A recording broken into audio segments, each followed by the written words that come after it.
The horses came before the shouting did. Alexander Blackwood heard their hooves crash through the gravel path outside his window and knew, in that single breath, that his life had already ended, and only his body had not caught up with the fact yet. He did not stop to grab his coat. He did not stop to grab the letters on his desk that proved his innocence, the letters he had spent 3 sleepless nights collecting from men too afraid to sign their names to them. He grabbed only the small leather satchel by the door, the one he had packed 2 days earlier when the first rumors reached him, and he ran. Behind him in the great hall of Blackwood Manor, his own cousin Edmund Crane stood beside a captain of the Royal Guard, pointing toward the private stairs with a steady hand and a face that showed no shame at all.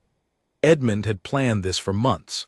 Alexander understood that now, far too late to matter. The forged documents, the missing gold from the estate treasury, the false witnesses who claimed they had seen the Duke meeting with enemies of the crown in the dead of night. All of it had been built brick by brick, quietly, patiently, while Alexander trusted the man who shared his blood. Now soldiers filled the halls of the home he had lived in since birth, and somewhere behind him, Edmund's voice rang out clear and cold. "Find him, bring him back alive if you can. If you cannot, it will not trouble me." Alexander's boots hit the back staircase 2 steps at a time. His heart pounded so hard he could hear it over the shouting, over the sound of doors being kicked open, over the low growl of dogs being loosed somewhere near the stables. He knew this house better than any man alive. He had hidden in its walls as a boy playing games with his father. He had never imagined he would one day use that same knowledge to save his own life. He reached the servants' passage behind the kitchen, a narrow corridor meant for carrying trays and firewood, forgotten by everyone except the few who had grown up running through it. He pressed himself against the cold stone and listened. Footsteps thundered past on the other side of the wall, close enough that he could hear men breathing. "He could not have gone far," a voice said. "Search the stables, search the cellar. The Duke does not walk anywhere he has not walked 100 times before." They knew him too well. That was the trouble with being hunted by people who had once loved you, or pretended to. They knew your habits, your favorite hiding places, the roads you liked best, even the way you tied your boots. Alexander realized in that moment that everything familiar to him was now a trap waiting to close. He moved again, slower this time, careful with every step. The passage led him past the pantry, past the wine cellar door, and finally to a small wooden hatch that opened onto the kitchen garden. He pushed it open just wide enough to slip through, and the cold night air hit his face like a slap, waking him fully to the danger he was in. The garden was empty, but only for a moment. A lantern swung into view near the hedge line, carried by a soldier walking the perimeter. Alexander dropped low behind a row of cabbages, his heart climbing into his throat, and waited. The light passed. The soldier's footsteps faded toward the east wall. He ran again, keeping to the shadows, cutting through the orchard where the trees grew close enough together to hide a man if he moved carefully. Branches scraped his arms. His breath came in short, ragged bursts. Behind him, the manor blazed with light, every window lit, every door thrown open, as if the whole building had turned against him. By the time he reached the low stone wall at the edge of the estate, the shouting had grown distant, but he knew better than to believe he was safe. Edmund would not stop with one search of the grounds. He would send riders to every road, every village, every town within a day's travel. He would offer a reward large enough to tempt even honest men into betrayal. Alexander had seen how quickly loyalty could be bought. He had just watched it happen inside his own family. He climbed over the wall, dropped into the ditch on the other side, and began to walk. Not run, walk. Running drew attention. A man walking steadily along a dark road at night might simply be a traveler. A man running looked like exactly what he was. The night stretched on, cold and silent except for the wind moving through the fields. Alexander's mind raced faster than his feet. He thought of the documents on his desk, now surely burned or hidden by Edmund's men. He thought of the servants who had served his family for decades, wondering how many of them would be questioned, threatened, perhaps punished simply for having once worked for him. He thought, most of all, of how a man could go from owning everything to owning nothing in the space of a single evening. By the time the sun began to rise, gray and pale over the distant hills, Alexander had walked farther from his home than he had ever walked in his life. His legs ached. His shoes, fine leather meant for walking marble floors, had already begun to wear through at the heel.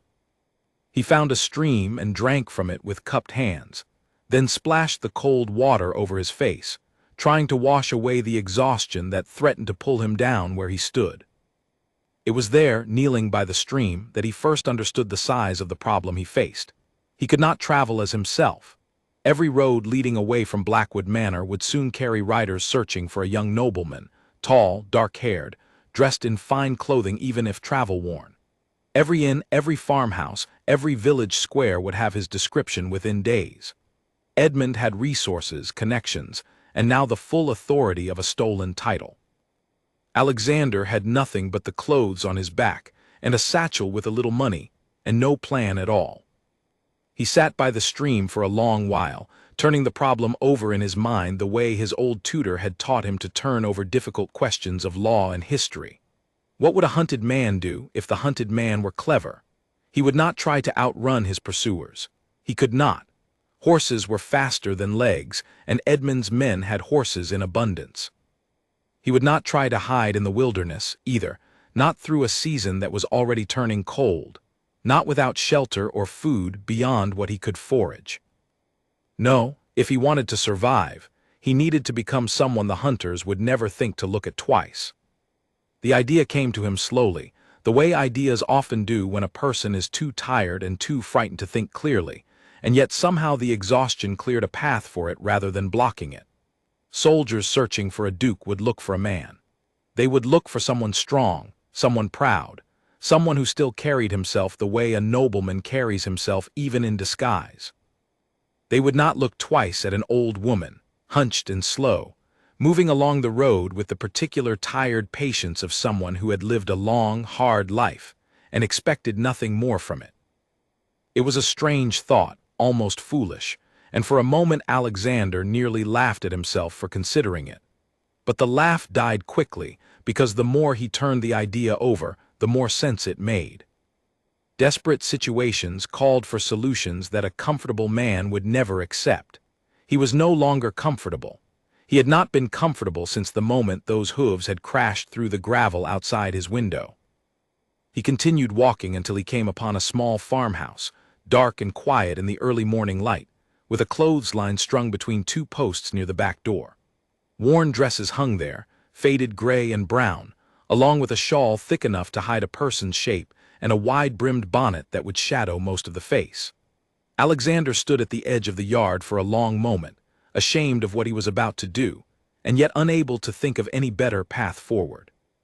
He took what he needed, leaving behind more coins than the items were worth, tucked carefully into the gap in the door frame where he hoped someone would find them. It was not the act of a criminal, he told himself. It was the act of a man trying to survive one more day. He found a quiet grove of trees a mile further on and changed there, alone, with only the birds waking in the branches above him as witnesses. The dress hung loosely on his frame. He stuffed a folded blanket beneath it to round his shape and hunched his shoulders forward, practicing the posture of a woman worn down by decades of hard work and hard weather.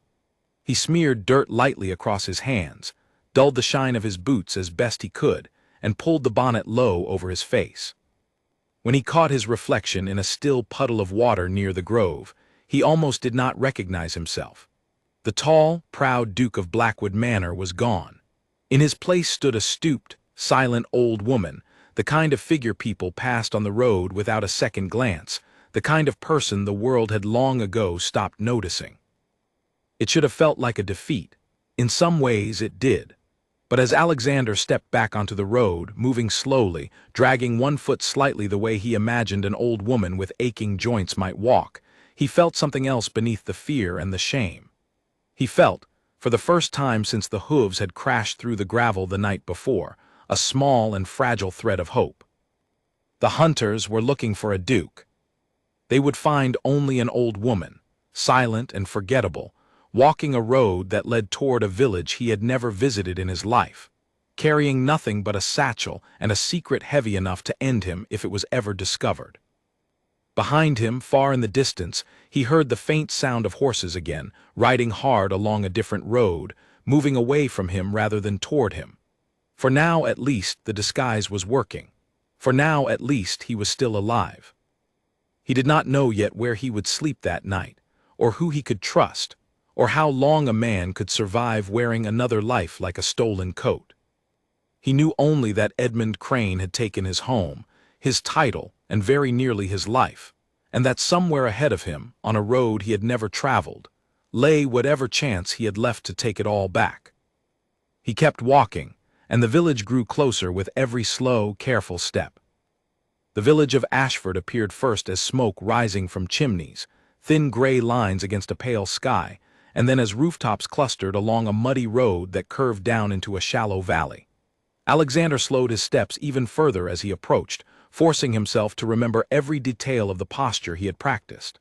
Shoulders bent, chin low, feet dragging just slightly with each step, as though the ground itself had grown heavy beneath him. It was harder than he expected.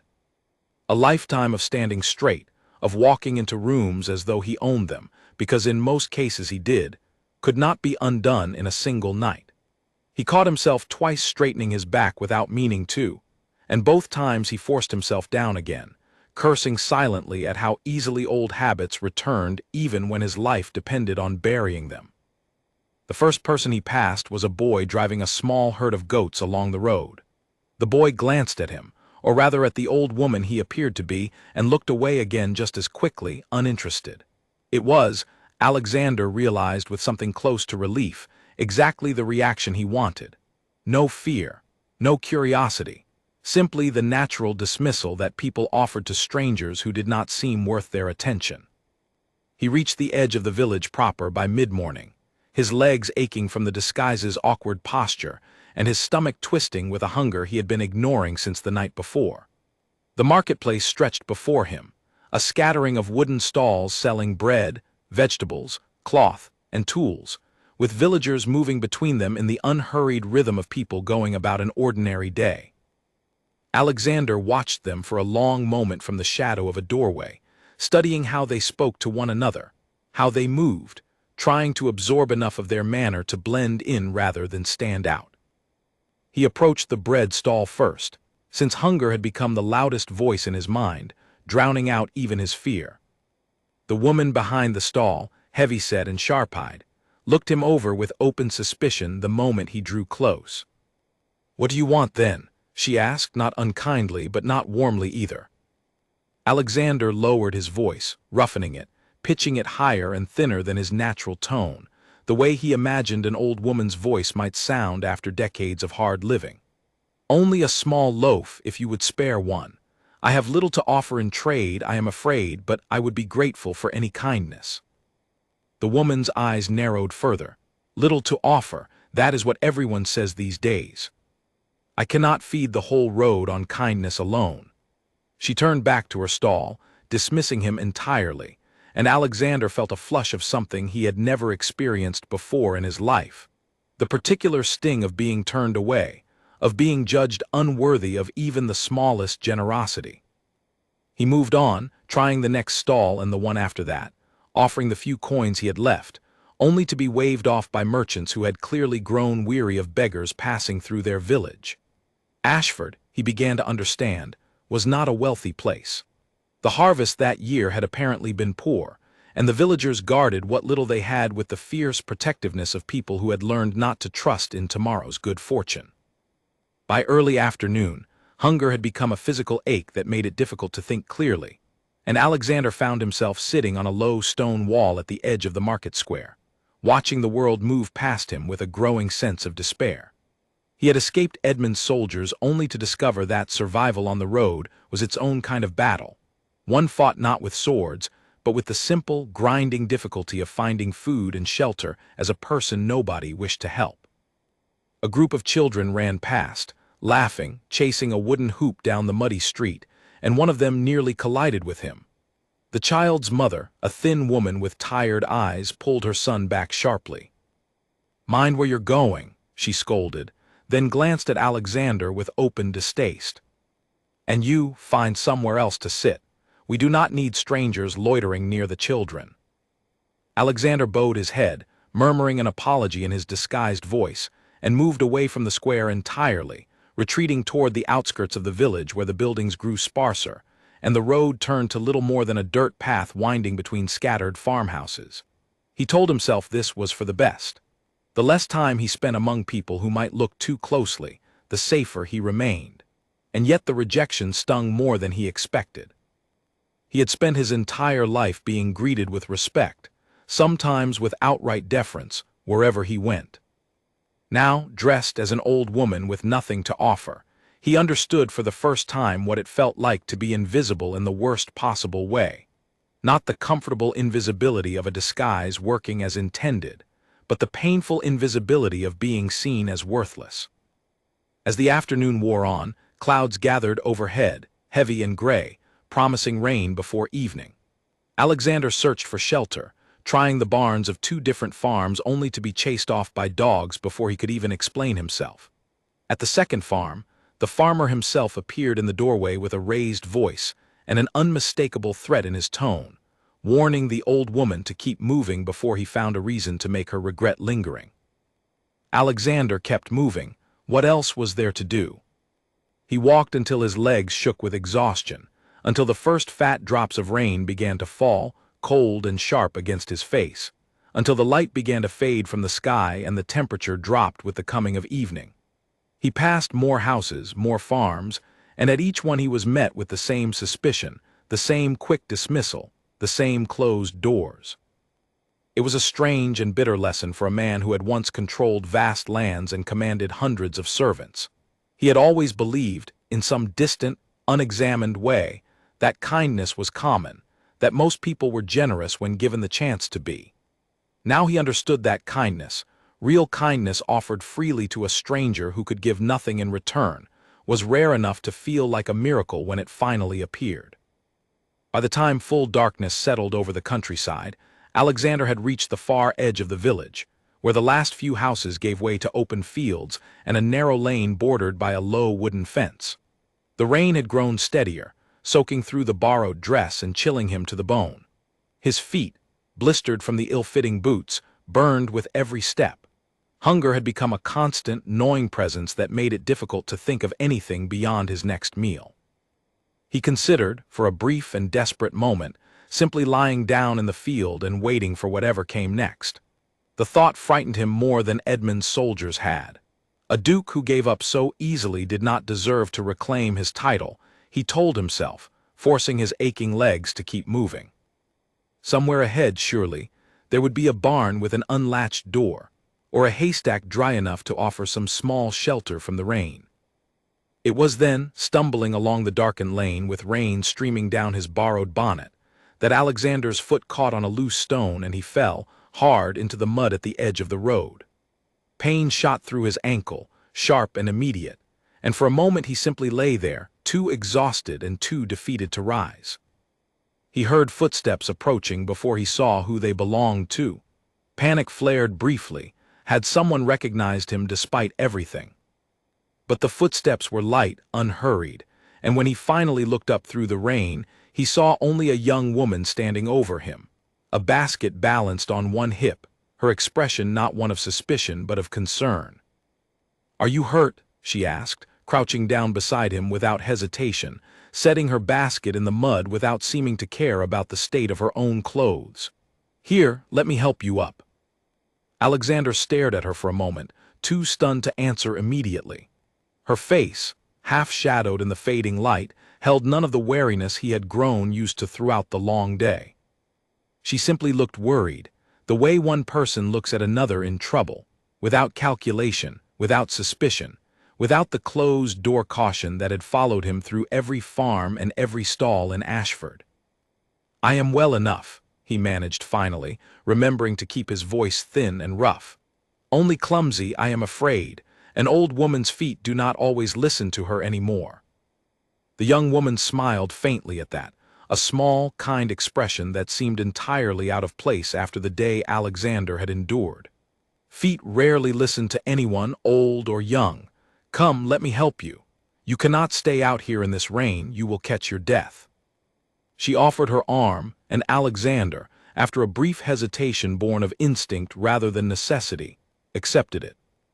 Her grip was steady and sure as she helped him rise, and though his ankle throbbed with each step, having someone beside him, someone willing to bear a portion of his weight without complaint, felt like the first true relief he had experienced since fleeing his own home. "My name is Alina," she said as they began walking slowly together along the lane, the rain still falling steadily around them. "I live just there, past the bend. It is not much, but it is warm, and I have bread and a little soup left from supper. You are welcome to share it if you would like." Alexander felt something tighten in his throat that had nothing to do with his disguised voice. He had been offered nothing but suspicion and closed doors all day, from people who had far more than this young woman appeared to own. And now, from someone who, by the plainness of her clothing and the modesty of her small farmhouse, clearly had very little to spare, came an offer of shelter and food without a single question asked. "I could not ask that of you," he said, though every aching part of him wished to accept immediately. "You do not know me. I have nothing to offer in return." Alina glanced at him, her expression puzzled, as though the idea of requiring something in return for simple kindness had never occurred to her. "You do not need to offer anything. You are cold and hurt, and it is raining. That is enough of a reason for me." They walked on together through the darkening evening, the young woman's small lantern casting a warm circle of light around them, and Alexander, disguised as an old woman with nowhere left to turn, felt something shift quietly inside his chest. He had come to this village expecting only to survive one more day, hidden and unnoticed. He had not expected to find, in the middle of his lowest hour, a stranger willing to share the little she had without asking for anything at all. The lane curved past a stand of bare trees, and soon a small farmhouse came into view, its windows glowing faintly with lamplight, a thin curl of smoke rising from the chimney into the wet night air. It was a modest building, its walls patched in places with newer wood that did not quite match the old, its roof sagging slightly at one corner in a way that suggested it had weathered many storms without much help. And yet, to Alexander, exhausted and soaked and aching in every limb, it looked more welcoming than any grand estate he had ever entered. Alina guided him through the low front door, ducking her own head slightly out of habit, and settled him onto a wooden bench near the hearth. The fire inside was small but steady, and the warmth of it reached Alexander's chilled skin almost immediately, drawing a quiet, involuntary sigh from him that he did not bother to disguise. "Sit there and warm yourself," Alina said, already moving toward a small pot hanging over the fire. "I will heat the soup again. It will not take long." Alexander watched her move around the tiny kitchen with practiced efficiency, ladling soup into a chipped bowl, cutting a heel of bread from a loaf that looked as though it had been carefully rationed to last several more days. He felt a fresh wave of guilt at the thought of eating food she likely needed for herself, and he opened his mouth to protest. But Alina spoke first, as though she had anticipated his objection. "I know what you are going to say, and I do not want to hear it. There is enough for two tonight. Tomorrow can worry about itself." He accepted the bowl when she handed it to him, cradling its warmth between his hands, and for a moment simply breathed in the rich, simple smell of vegetables and broth before he trusted himself to speak again without his voice cracking. "You are very kind," he said quietly. "Kinder than most I have met today." Alina settled onto a low stool across from him, tucking her skirts beneath her, and studied him with an openness that made Alexander briefly nervous, though her expression carried nothing but curiosity rather than suspicion. "The village has grown hard this past year," she admitted. "The harvest failed twice in a row, and people who once shared freely now guard every crumb. I understand it, even if I do not agree with it. Fear does strange things to generous people." "And you are not afraid?" Alexander asked, genuinely curious despite the danger of drawing too much attention to himself with questions. She shrugged, a small, simple gesture that somehow carried a great deal of quiet conviction. "I have very little to lose, and I have seen what it costs a person to close their door on someone in need. My mother did that once, to a traveler much like you, many years ago, and regretted it the rest of her life when she learned later that the man had died of cold not a mile from our door. I promised myself I would not make the same choice, whatever it cost me." Alexander lowered his eyes to the bowl in his lap, moved by the story in a way he had not expected to be.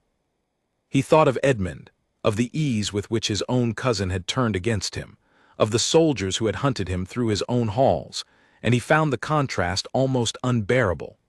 Here was a woman with almost nothing, offering everything she had to a stranger, while a man with vast wealth and power had betrayed his own blood for the sake of greed. "You are fortunate to have such conviction," he said finally, careful to keep his disguised voice steady. "Not many people hold to their principles when the cost grows high." Alina smiled again, though there was a tiredness behind it that spoke of hardships Alexander could only guess at. Principles are easy to hold when they cost nothing. The trick is holding them when they cost something. Eat your soup before it grows cold again. "You look as though you have walked a very long way today." He ate slowly, savoring the warmth and the simple flavor more than he would have thought possible only a day earlier, when meals at Blackwood Manor had been elaborate affairs prepared by a staff of skilled cooks and served on fine china. This simple bowl of vegetable soup, shared by a stranger who owed him nothing, tasted better than anything he could remember eating in his entire life. As the fire crackled beside them, and the rain continued to patter softly against the small windows, Alina asked him gentle questions about where he had come from and where he intended to go, and Alexander found himself constructing careful, half-true answers, speaking of a journey to visit distant relatives, of a home left behind under difficult circumstances he preferred not to discuss in detail. Alina did not press him further when she sensed his reluctance, simply nodding and allowing the silence to settle comfortably between them, rather than filling it with questions he could not safely answer. By the time the meal ended, Alexander's ankle had begun to stiffen badly, and Alina insisted, over his weak protests, that he stay the night rather than continue on in the rain and darkness.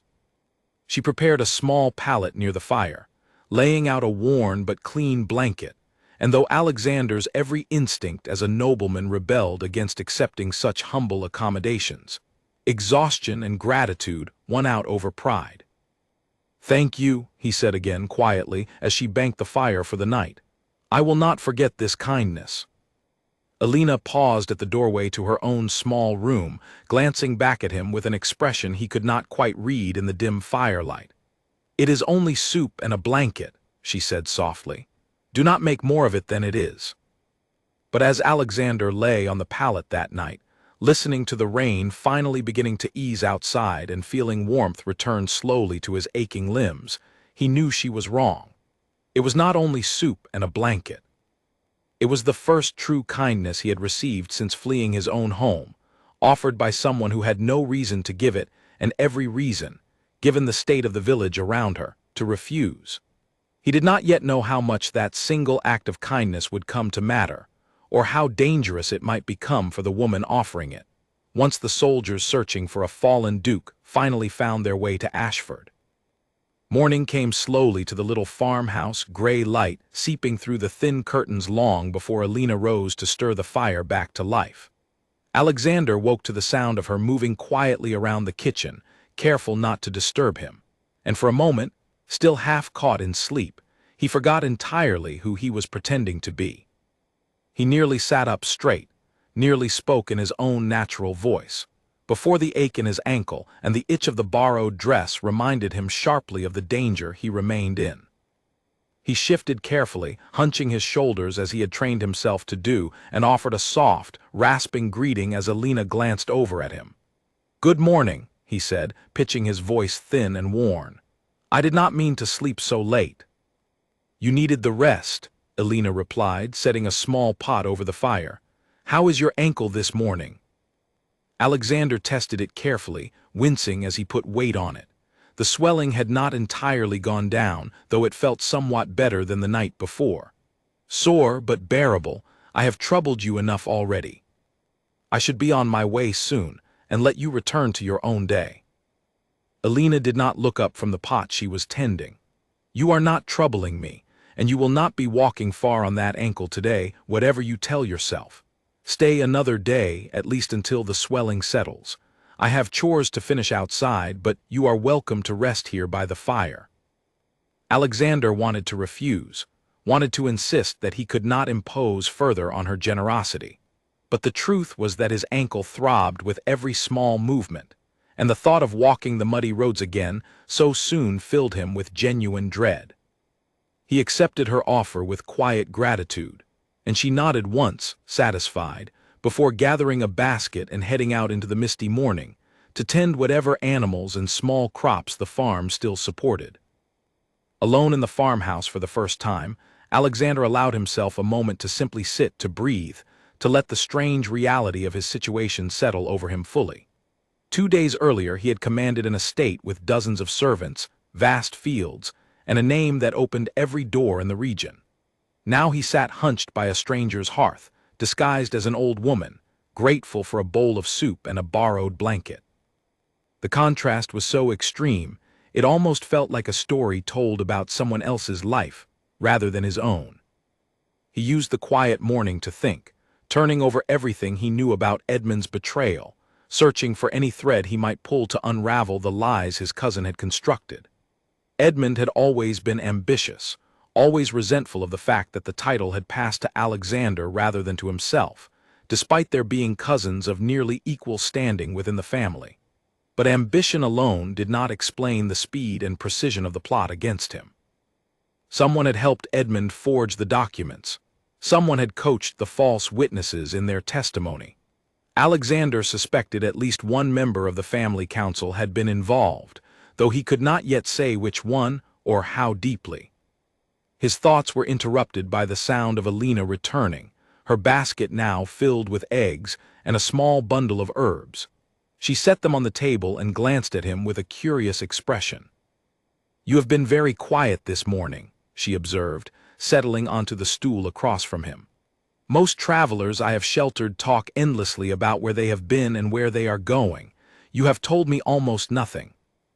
Alexander felt a flicker of unease at her observation, aware that his careful reticence had drawn more attention than he intended. He offered what he hoped was a convincing, weary smile. An old woman's stories are rarely as interesting as she believes them to be. "I did not wish to bore you." Alina studied him a moment longer, and Alexander held perfectly still under her gaze, uncertain whether she suspected something or was simply naturally curious. Finally she shrugged, seeming to accept his explanation, though something in her expression suggested she remained unconvinced. "Well, whatever your story, you are welcome here as long as you need to stay. It gets lonely on this farm since my father passed. It is nice to have company, even quiet company." "I am sorry for your loss," Alexander said, and meant it genuinely. "How long ago did he pass?" "Nearly 2 years now," Alina answered, her expression softening with old grief. "He built this farm with his own hands, back when the land was cheaper and the harvests kinder.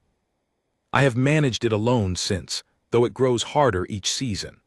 The village does not think much of a woman running a farm by herself, but I have not found a better option, and I will not marry simply to have someone else hold the deed in my place."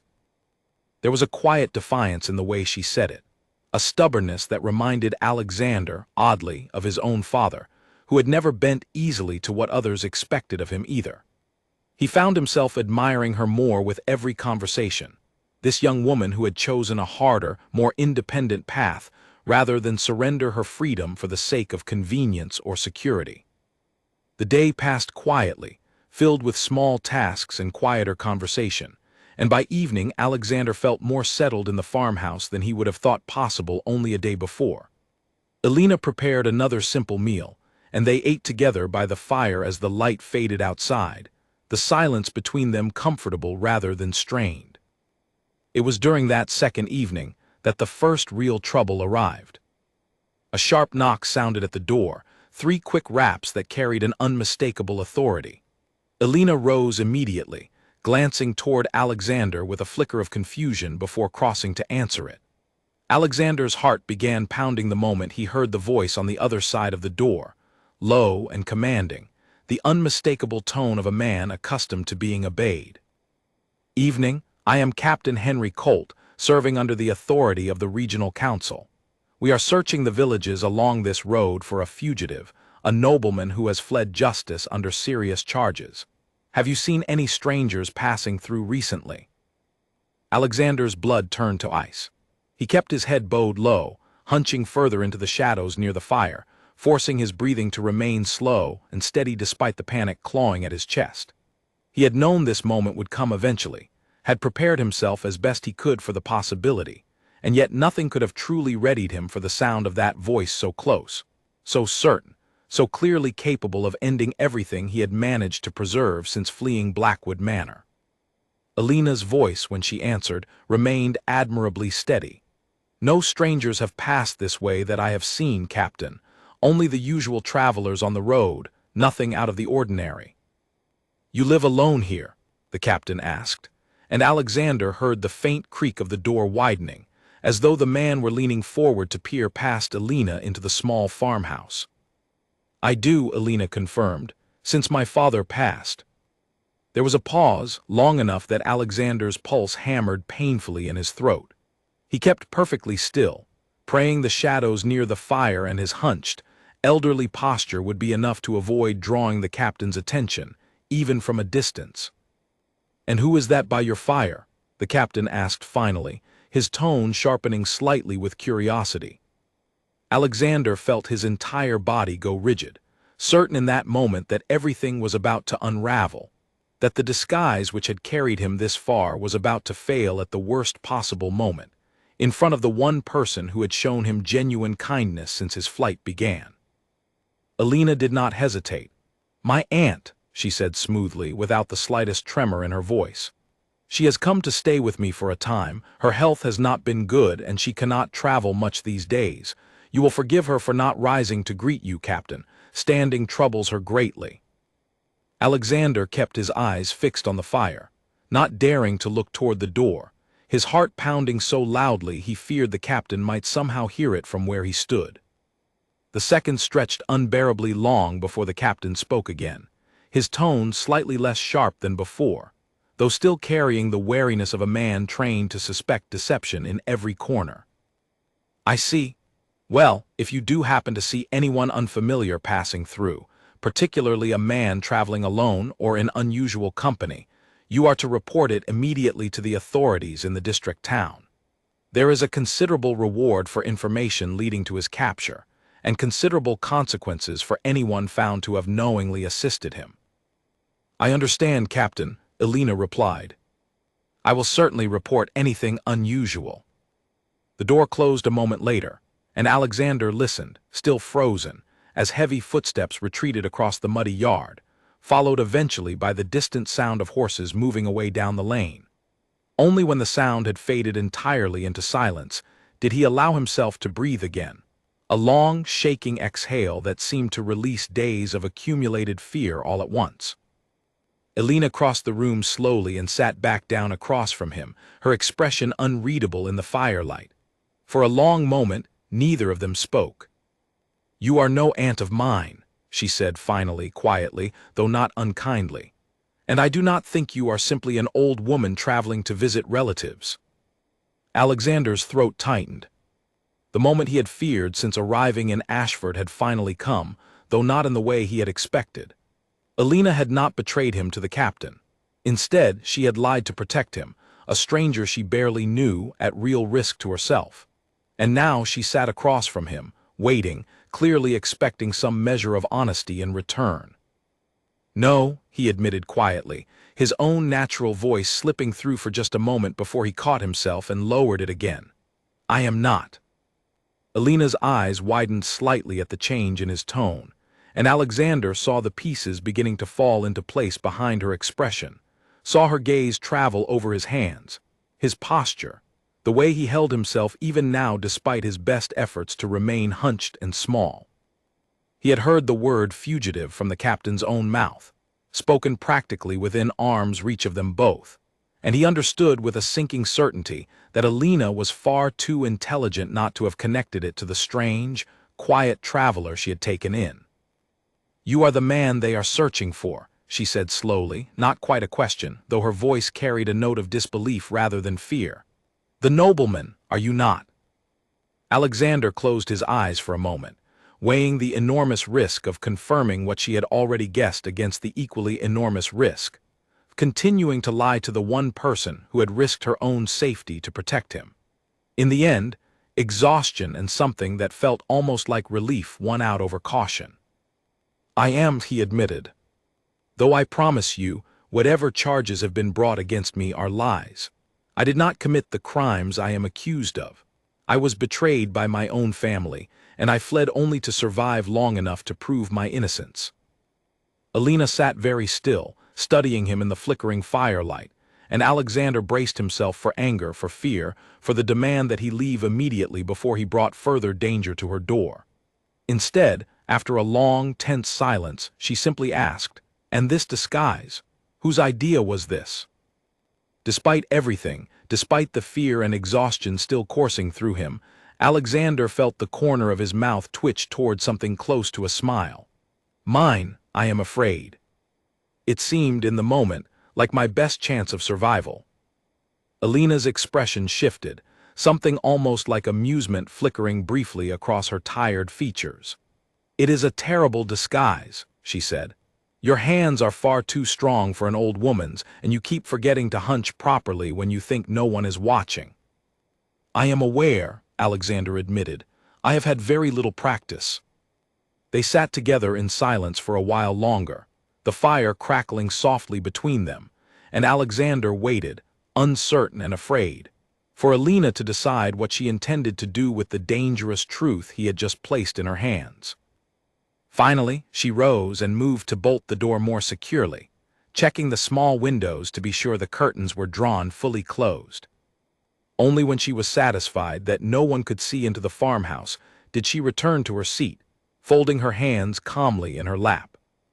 "Tell me everything," she said. "From the beginning. If I am to keep lying to soldiers on your behalf, I would at least like to understand what I am risking my safety for." Alexander hesitated only a moment before nodding. He owed her that much, at the very least, after what she had already done for him. He told her of Edmund, of the family council meeting he had been summoned to on false pretenses, of the forged documents claiming he had stolen from the estate treasury and conspired with enemies of the crown. He told her of the soldiers arriving in the night, of his flight through the servants' passage he had known since childhood, of the desperate, half-formed idea that had led him to a stranger's clothesline and, eventually, to her door. Alina listened without interrupting, her expression shifting slowly from disbelief to something more thoughtful as the story unfolded. When he finished, she sat quietly for a long moment, turning the tale over in her mind. "Your cousin sounds like a very patient and very dangerous man," she said finally. "To plan something so thoroughly, he must have begun long before the night he acted." "Months at least," Alexander agreed grimly. "Perhaps longer. I trusted him completely. I never once suspected he resented me enough to do something like this." "Family is often the most dangerous kind of enemy," Alina said quietly, "because they know exactly where to strike, and we never think to guard against them until it is too late." Alexander studied her for a moment, struck by the weight behind her words, wondering what experience had taught her such a hard truth at so young an age. He did not ask, sensing it was not his place to press, but he filed the observation away nonetheless, another small piece of the woman who had so unexpectedly become his only ally in the world. "What will you do now?" Alina asked after a moment. "You cannot simply hide here forever. The captain will return through this district again, and eventually someone will look more closely than he did tonight." It was a question Alexander had been avoiding asking himself, too consumed by the immediate business of survival to think much beyond the next meal, the next safe hiding place. But Alina was right. A disguise and a stranger's kindness could carry him only so far. Eventually, he would need a plan that led somewhere beyond simply staying alive. "I need proof," he said slowly, thinking it through even as he spoke. "Proof that the documents were forged, proof that the witnesses were coached or paid to lie. Edmund did not act alone. Someone helped him construct the case against me, someone with access to the estate records and enough skill to forge my signature convincingly. If I can find who that person was, and convince them to speak the truth, I might be able to clear my name. And where would you begin looking for such proof? Elena asked, her tone practical rather than doubtful, as though she were already thinking through the problem alongside him. Alexander frowned, considering. There is a man named Arthur Finch, who served as steward to my father before me and remained loyal to our family long after most others sought favor with whoever held power. If anyone might know the truth of what happened, or might be willing to help me uncover it without reporting me to Edmund immediately, it would be him. But he lives near the estate itself, nearly 2 days' journey from here, and I cannot simply walk into that district disguised as an old woman without significant risk of discovery. Then you will need help, Elena said simply, as though the conclusion were obvious. Someone who can travel more freely than you can, who can ask questions without drawing the same suspicion a stranger might. Alexander looked at her sharply, understanding immediately what she was suggesting, and shook his head at once. No, I cannot ask that of you. You have already risked enough on my behalf tonight. I will not put you in further danger. You are not asking, Elena replied evenly. I am offering. There is a difference, and I would ask you to respect it. Elena, Alexander said, using her name for the first time since learning it, if Edmund's men discover that you have helped me, the consequences for you could be severe. I have already caused you enough risk simply by staying under your roof tonight. I will not lead you further into danger for my sake. Elena's expression hardened slightly, a stubbornness entering her features that reminded Alexander again of his own father's unwavering resolve. You forget that I chose to lie to Captain Colt tonight of my own free will. No one forced my hand.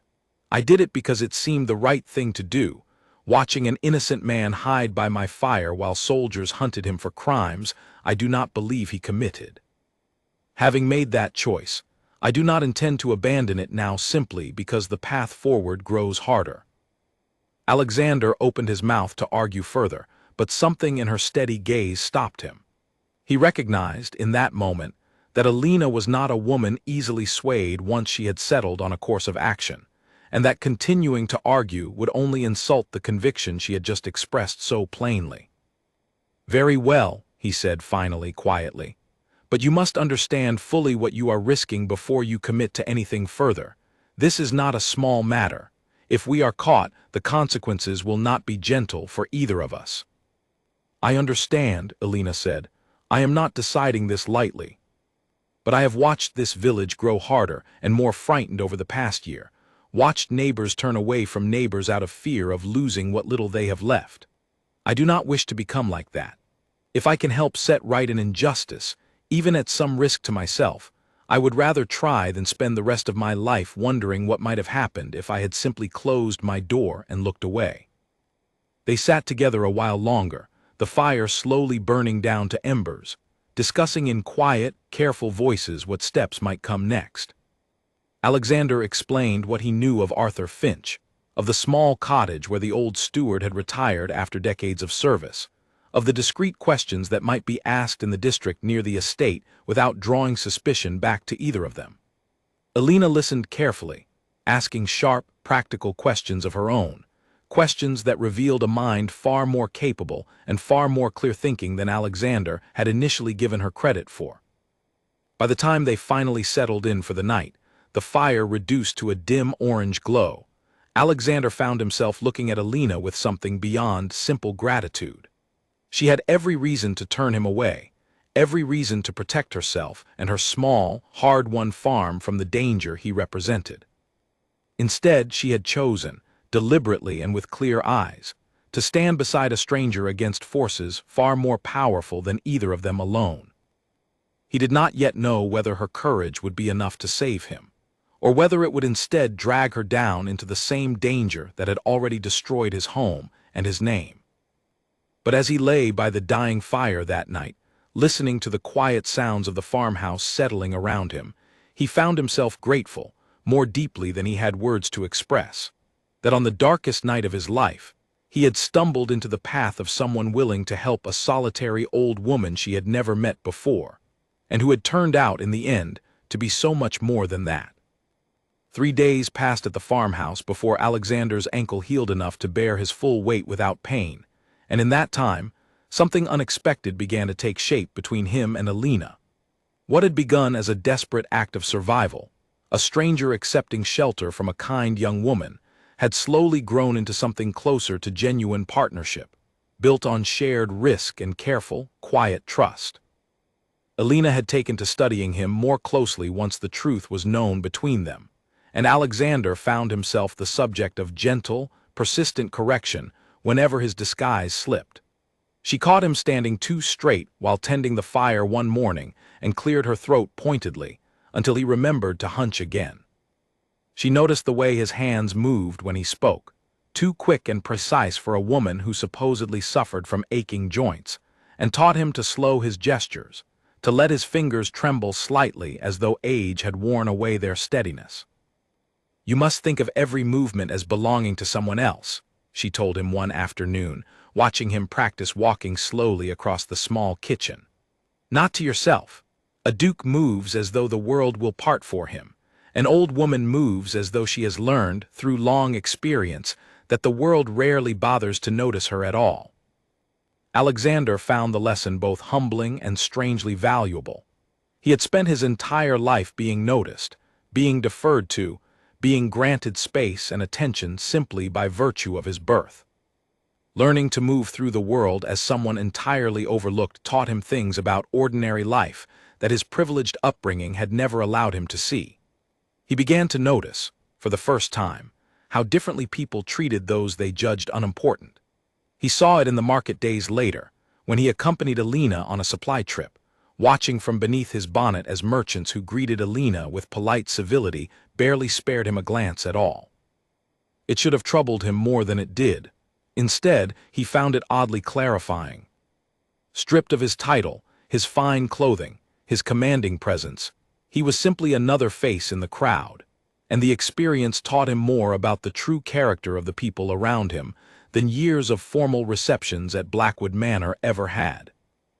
Alina, for her part, grew more comfortable with him as the days passed, her initial caution giving way to an easy familiarity that surprised them both. She spoke to him in the evenings about her father, about the farm he had built from almost nothing, about her quiet determination to keep it running despite the village's doubts about a woman managing land alone. Alexander, in turn, found himself speaking more freely than he had intended, sharing memories of his own father, of the estate he had grown up believing would always be his to protect, of the particular grief of losing not just a home, but an entire identity in the space of a single night. "Do you truly believe you can reclaim it?" Alina asked him one evening, as they sat by the fire mending a torn section of his borrowed dress, the mundane domestic task feeling strangely peaceful given the danger surrounding them. "Your title, your home. Do you believe justice will actually be done, even if you find the proof you are searching for?" Alexander considered the question seriously before answering. "I do not know," he admitted. Edmund has had time to secure his position, to buy loyalty where he could not earn it honestly. Even with proof, there is no guarantee the council will act against him, particularly if enough of its members benefit from his rule remaining in place. But I know I cannot simply accept what has been done to me. If I do nothing, Edmund's lies become the accepted truth, and I spend the rest of my life as a fugitive for crimes I did not commit. I would rather fail while trying to set things right than succeed at nothing more than hiding." Alina nodded slowly, seeming to weigh his answer carefully. "That is a harder path than simply disappearing somewhere far from here and building a new life under a different name." "It is," Alexander agreed, "but it is not one I am willing to take. My family has held that land and that name for generations. I will not let it end in disgrace because I lacked the courage to fight for the truth." There was a quiet fierceness in his voice as he spoke, and Alina studied him for a long moment, something like respect flickering behind her tired eyes. "Then we should begin planning properly," she said. "If we are to travel to find this Arthur Finch, we must be careful about how we do it. Captain Colt and his men will still be searching the roads, and we cannot assume they will not return through Ashford again." Together, over the following days, they worked out a plan. Alina would travel toward the estate district under the pretense of visiting a distant cousin, a story simple enough to withstand casual questioning, while Alexander would follow separately, still disguised, keeping enough distance between them that they would not appear to be traveling together should either of them be questioned along the road. They would meet at a designated point near Arthur Finch's cottage, close enough to the estate to reach him, but far enough to avoid the heaviest patrols that Edmund had surely stationed around Blackwood Manor itself. It was a dangerous plan, and both of them understood the risks clearly. If either of them were caught and questioned too closely, the entire effort could collapse, taking both their futures down with it.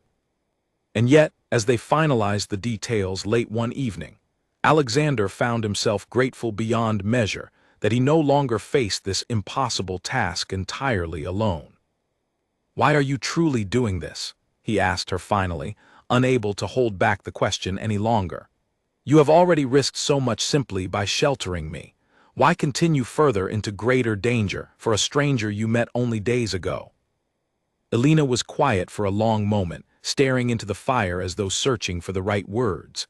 "I told you once that my mother turned away a traveler who later died of cold, and that I promised myself I would not make the same choice. That is true, but it is not the whole truth." She paused, gathering her thoughts. "After my father died, I felt very alone in the world.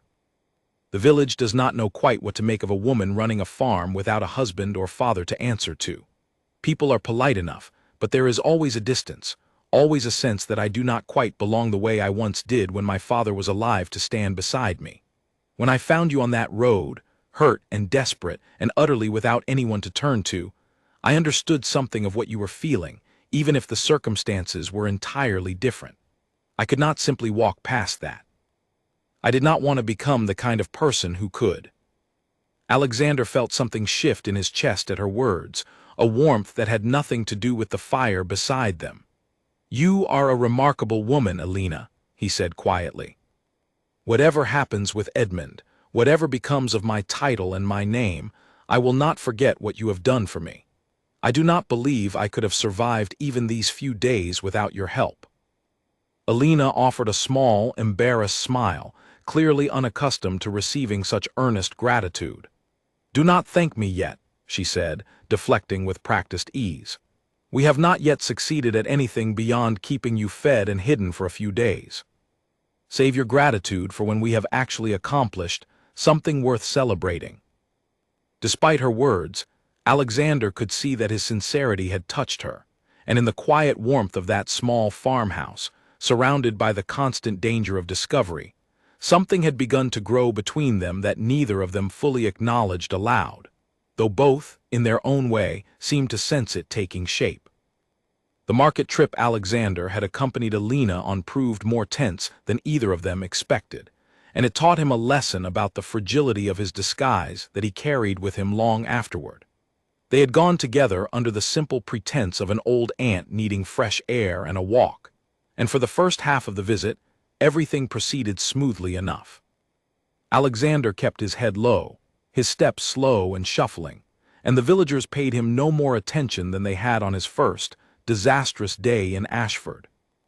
The trouble began near the cloth merchant's stall, where a sharp-eyed old woman named Margaret Doyle, who had lived in the village longer than almost anyone, and who seemed to know the business of every household within its borders, paused beside Alina with obvious curiosity. "I do not believe I have met your aunt before, dear," Margaret said, studying Alexander with the particular thoroughness of someone who prided herself on remembering every face that passed through her village. "Which side of the family does she come from? Your mother's people or your father's?" Alina answered smoothly, without the slightest hesitation, a skill Alexander was beginning to appreciate more with each passing day. "My father's side. She has been unwell and came to stay with me so I could look after her properly." Margaret's eyes lingered on Alexander a moment longer than was comfortable, and Alexander forced himself to remain perfectly still, his gaze fixed downward, his posture as hunched and unremarkable as he could manage. "She has a strong look about her, for someone unwell," Margaret observed, not unkindly, but with the particular persistence of someone unwilling to simply let a puzzle go unsolved. "Strong hands, too. What did you say your name was, dear?" The question landed directly on Alexander, and for one terrible moment his mind went entirely blank, every carefully rehearsed detail of his disguise scattering under the sudden pressure of direct address. He opened his mouth, uncertain what name might emerge, painfully aware that any hesitation at all might be enough to draw further suspicion. "Agnes," Alina answered quickly, before the silence could stretch too long. "Aunt Agnes does not speak much these days. Her throat troubles her greatly, and speaking too much brings on a terrible cough. I try to answer for her when I can, to spare her the strain." Margaret nodded slowly, seeming to accept the explanation, though her gaze remained thoughtful as she finally moved on toward the next stall.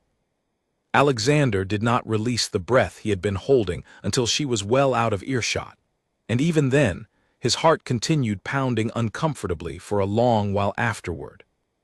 "That was too close," he murmured to Alina once they had put sufficient distance between themselves and the cloth merchant's stall.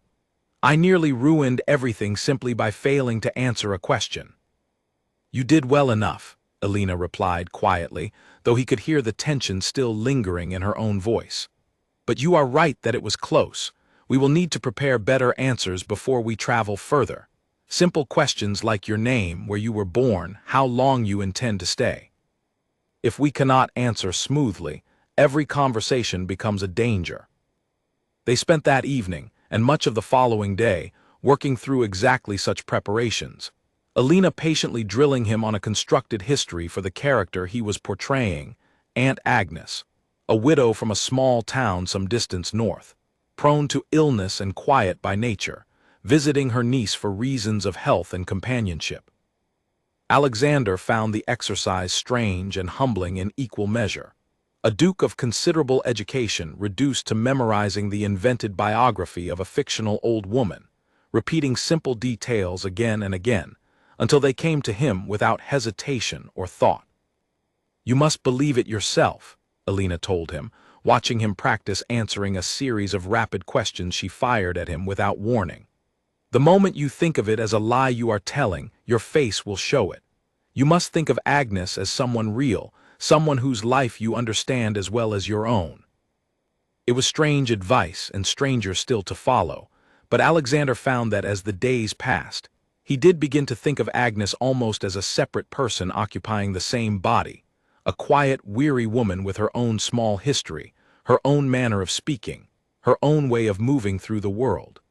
The exercise, difficult as it was, gave him something valuable beyond mere survival. It gave him a genuine understanding, for the first time in his privileged life, of what it might feel like to move through the world without status, without wealth, without the automatic respect he had always taken entirely for granted. By the time they finally settled on their plan to travel toward the estate district in search of Arthur Finch, Alexander felt more confident in his disguise than he had at any point since fleeing Blackwood Manor, though a quiet unease remained beneath that confidence, a persistent awareness that even the most carefully constructed lie could unravel in an instant, undone by a single sharp-eyed observer like Margaret Doyle, or by his own exhaustion loosening his careful control over every practiced gesture. Alina, too, seemed to carry a growing weight of worry as their departure approached, though she never spoke of turning back, never once suggested that the danger had grown too great to continue. Instead, she busied herself with practical preparations, packing food for the journey, mending Alexander's borrowed clothing more securely, and reviewing, again and again, the story they would tell should anyone question why an old woman and a young farm woman were traveling together toward a district neither of them had any obvious reason to visit. 3 days later, as dawn broke pale and cold over the fields surrounding Ashford, they set out separately along the road leading toward the estate district, carrying between them a fragile plan, a dangerous secret, and a hope that neither dared to speak too openly, for fear that saying it aloud might somehow cause it to slip away before they had the chance to see it through. The road toward the estate district grew more dangerous with every mile, and Alexander felt the change almost immediately once he crossed the boundary marker that separated Ashford's quiet farmland from the territory more directly under Edmund's watchful control. Patrols moved along this stretch of road far more frequently than they had near the village, and twice within the first day Alexander was forced to duck into roadside brush, heart-pounding. As riders passed at a hard gallop, their faces set with the particular grim purpose of men still actively searching for a fugitive. He kept careful distance from Alina as they had planned, sometimes half a mile behind her, sometimes further, close enough to reach her if trouble arose but far enough that no observer would connect the young farm woman with the elderly traveler moving slowly along the same road. It was a lonelier journey than the days spent together at the farmhouse had prepared him for, and Alexander found himself missing her steady presence more than he expected, a fact that troubled him slightly even as he acknowledged it. By the second day, the landscape had grown familiar in ways that stirred old memories, painful now in light of everything that had happened. He recognized the bend in the river where he had fished as a boy with his father. He recognized the old stone bridge his family had funded the repair of 2 generations earlier, its worn plaque still bearing the Blackwood name in letters now softened by weather. Every familiar landmark carried with it a fresh wave of grief for the life he had lost, and a fresh determination to reclaim it, whatever the cost. He reached the small village nearest Arthur Finch's cottage by late afternoon on the second day, moving carefully through streets he had never personally walked, but which lay close enough to his former estate that he recognized the particular manner of dress and speech common to the region. He found Alina waiting at the designated meeting point, a small chapel at the edge of the village, sitting quietly on a bench near its entrance, as though simply resting from a long walk. "You made it," she said quietly as he approached, relief evident in her voice despite her attempt to keep her tone even for the sake of anyone who might overhear. "I was beginning to worry." There were soldiers on the road near the crossroads, questioning everyone who passed. "I saw them," Alexander confirmed, settling carefully onto the bench beside her, mindful of his posture even in this moment of quiet reunion. "I took the longer path through the trees to avoid them. It cost me time, but it seemed the safer choice." "A wise choice," Alina agreed. "Arthur Finch's cottage lies just beyond the village, past the old mill. I scouted the path this morning while waiting for you. There did not appear to be any patrols near it, though we should still be careful approaching. If Edmund suspects you might seek out old allies, Finch's cottage would be an obvious place to watch." Alexander nodded, appreciating once again the clear, practical thinking that Alina brought to every aspect of their dangerous undertaking. They waited until the light began to fade toward evening before making their way together toward the cottage, judging that the cover of dusk would offer better protection than the full visibility of daylight. Arthur Finch's home proved smaller than Alexander remembered from the few occasions he had visited as a boy. A modest stone cottage surrounded by a neat garden that spoke of careful, patient tending. Smoke rose from its single chimney, and warm light glowed faintly through its curtained windows, offering a small measure of comfort against the growing darkness and the tension that had built steadily throughout their careful approach. Alexander knocked softly, and after a long moment, the door opened to reveal an elderly man with white hair and sharp, alert eyes that had not dimmed despite his obvious age. Arthur Finch studied the pair before him, an old woman leaning on a young farm woman's arm, with the polite but distant courtesy of a man unaccustomed to unexpected evening visitors. "Yes, how may I help you?" he asked, his voice carrying the careful formality of decades spent in service to a noble household. Alexander hesitated, uncertain how best to proceed, aware that revealing his identity carried enormous risk should Finch have any reason, whether through fear or divided loyalty, to report his presence to Edmund's men. And yet he had traveled this far specifically to seek the old steward's help, and further delay would accomplish nothing beyond wasted time they could not afford to lose. "Arthur," he said finally, allowing his true voice to emerge for just a moment, quiet and careful, but unmistakably his own beneath the disguise. "It is Alexander. I need your help." The old steward's eyes widened in immediate recognition, and for a terrible moment Alexander feared the shock might cause him to call out, to draw the attention of any watching eyes in the darkening village behind them. Instead, Finch's expression shifted rapidly from shock to something like fierce, protective urgency, and he stepped back from the doorway at once, gesturing them both inside with quick, decisive movements. "Inside quickly, both of you," he said, his voice low and tight with barely controlled emotion. "Do not linger in the doorway where anyone might see." Once inside, with the door firmly bolted behind them and the curtains drawn tightly closed, Arthur Finch turned to study Alexander properly, his sharp eyes taking in the borrowed dress, the careful disguise, the exhaustion clearly visible beneath it all. "My lord," he said quietly, shaking his head slowly in disbelief. "I had heard the terrible rumors, of course, but I did not know what to believe. They said you had fled in disgrace, that you had stolen from the estate treasury and conspired against the crown itself. I did not believe it, not for a moment, but I confess I did not know what had truly become of you." "None of it is true," Alexander said firmly, dropping the disguised voice entirely now that the necessity for it had passed within these walls. "Edmund orchestrated the entire affair. He forged documents, coached false witnesses, and used soldiers to drive me from my own home in the middle of the night. I have been in hiding ever since, searching for some way to prove my innocence." Arthur's expression darkened at the mention of Edmund's name, a flash of old, carefully suppressed anger crossing his weathered features. "I never trusted that man," he admitted. "Even as a boy, he carried himself with a resentment he never fully hid, no matter how carefully he smiled in your father's presence. I suspected, when the news first reached me, that his hand lay somewhere behind your sudden fall from grace, though I had no proof to offer anyone who might have listened." "That is precisely why I have come," Alexander said, leaning forward with sudden urgency. "I need proof, Arthur.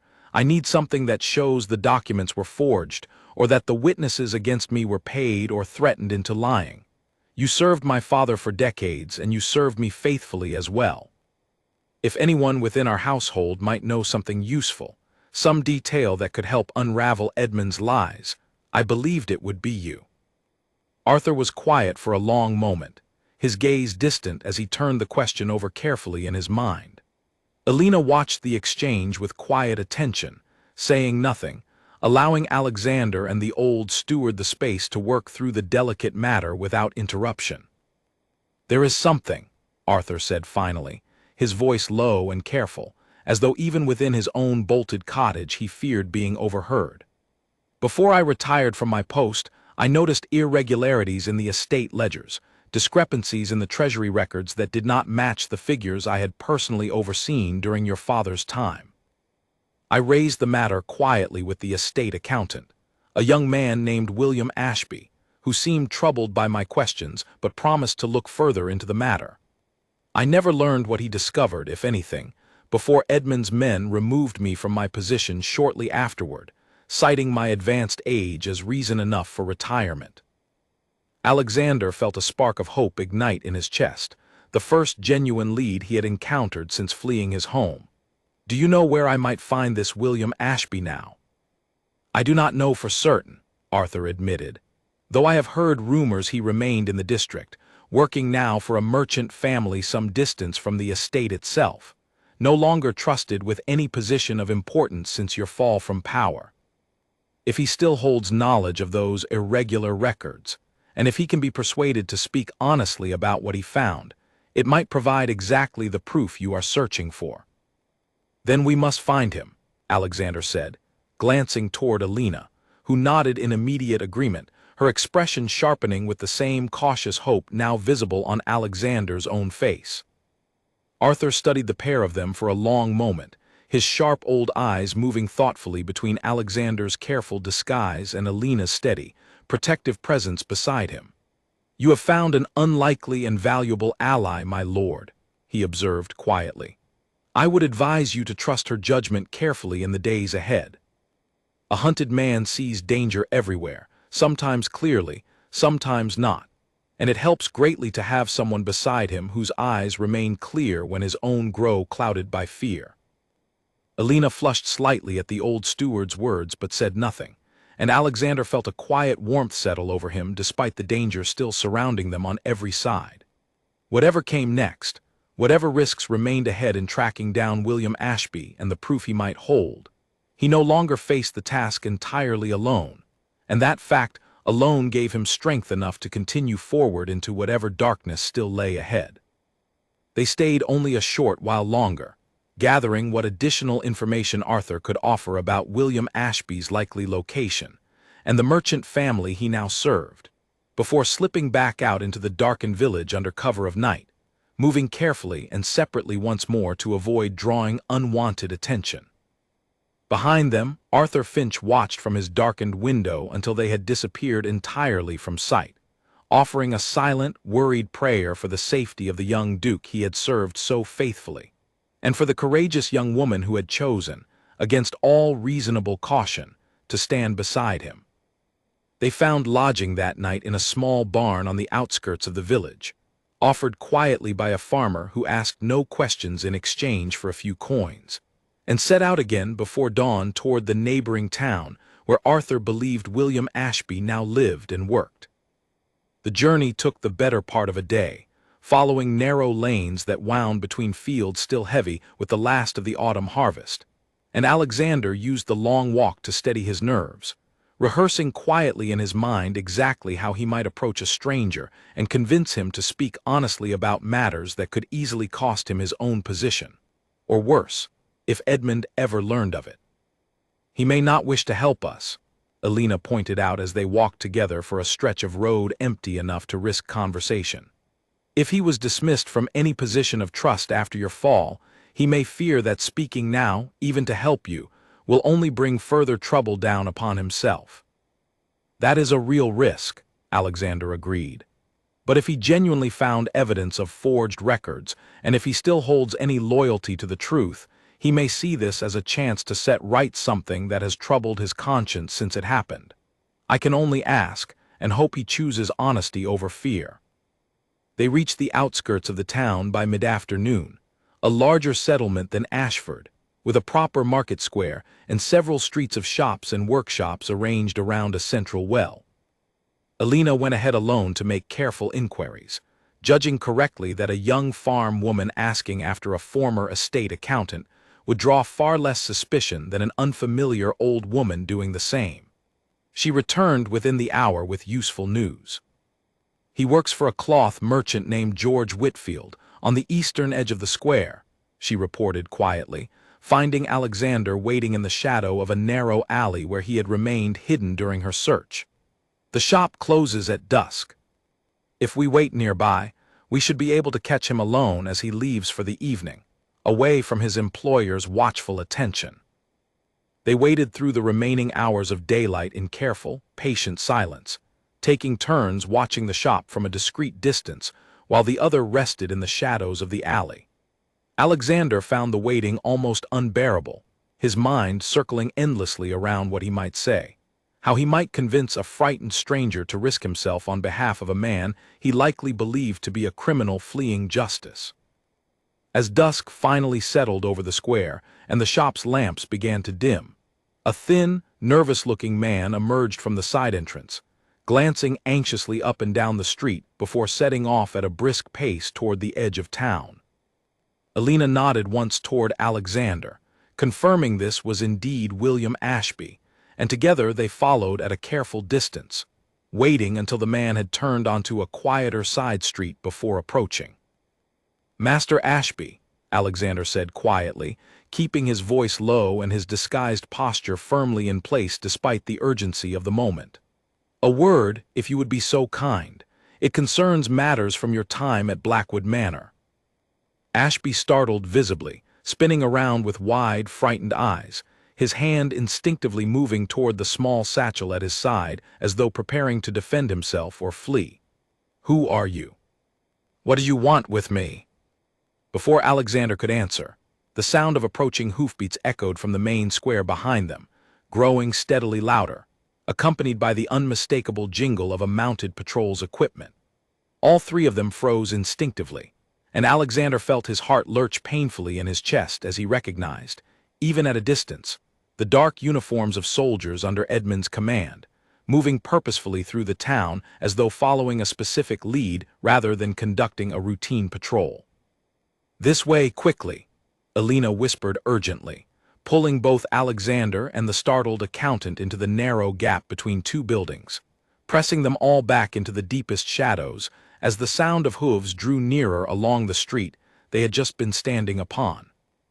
They stood in tense, breathless silence as the patrol passed within a few short yards of their hiding place, close enough that Alexander could hear fragments of the soldiers' conversation, close enough to make out the words fugitive and reward carried on the evening air.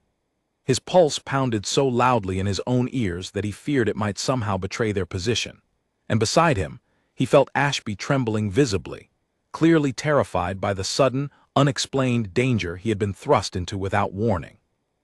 Only when the hoofbeats had faded fully into the distance did any of them dare to breathe normally again, and Alina stepped cautiously back onto the street to confirm the way was clear before gesturing the others forward.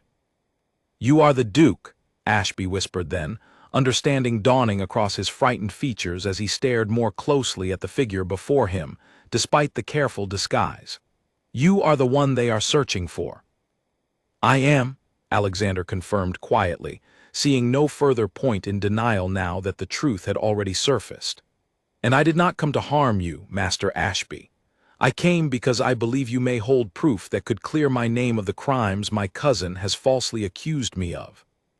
Arthur Finch told me you discovered irregularities in the Treasury records before I was driven from my home. I need to know what you found."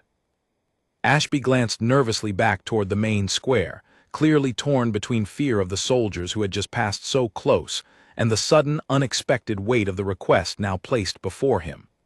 "If I help you," he said slowly, "and your cousin learns of it, I will lose far more than my current position. I could lose everything, perhaps even my life."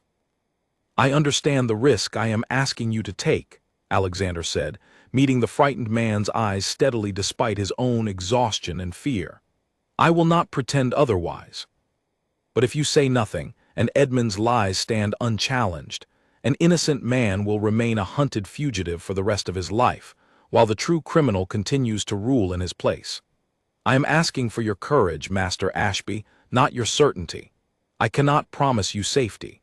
I can only promise that the truth matters, and that I will do everything within my power to protect you should you choose to help me." The nervous accountant stood silent for a long moment, glancing between Alexander's steady, pleading gaze and Alina's quiet, watchful presence beside him, before finally releasing a long, shaking breath. "Not here," he said finally, his voice barely above a whisper. "Not in the open street where anyone might see or hear us. If you wish to know what I found, you must come with me somewhere safer, somewhere we can speak without fear of being overheard." Alexander exchanged a quick, hopeful glance with Alina, both of them understanding that they had just crossed a critical threshold, moving one step closer to the proof that might finally begin to unravel Edmund's carefully constructed lies, even as the danger surrounding them continued to grow with every passing hour. William Ashby led them through a maze of narrow back streets, glancing over his shoulder repeatedly to ensure no one followed, until they reached a small storage room behind an abandoned tannery at the edge of town, long since fallen into disuse and forgotten by most who passed it.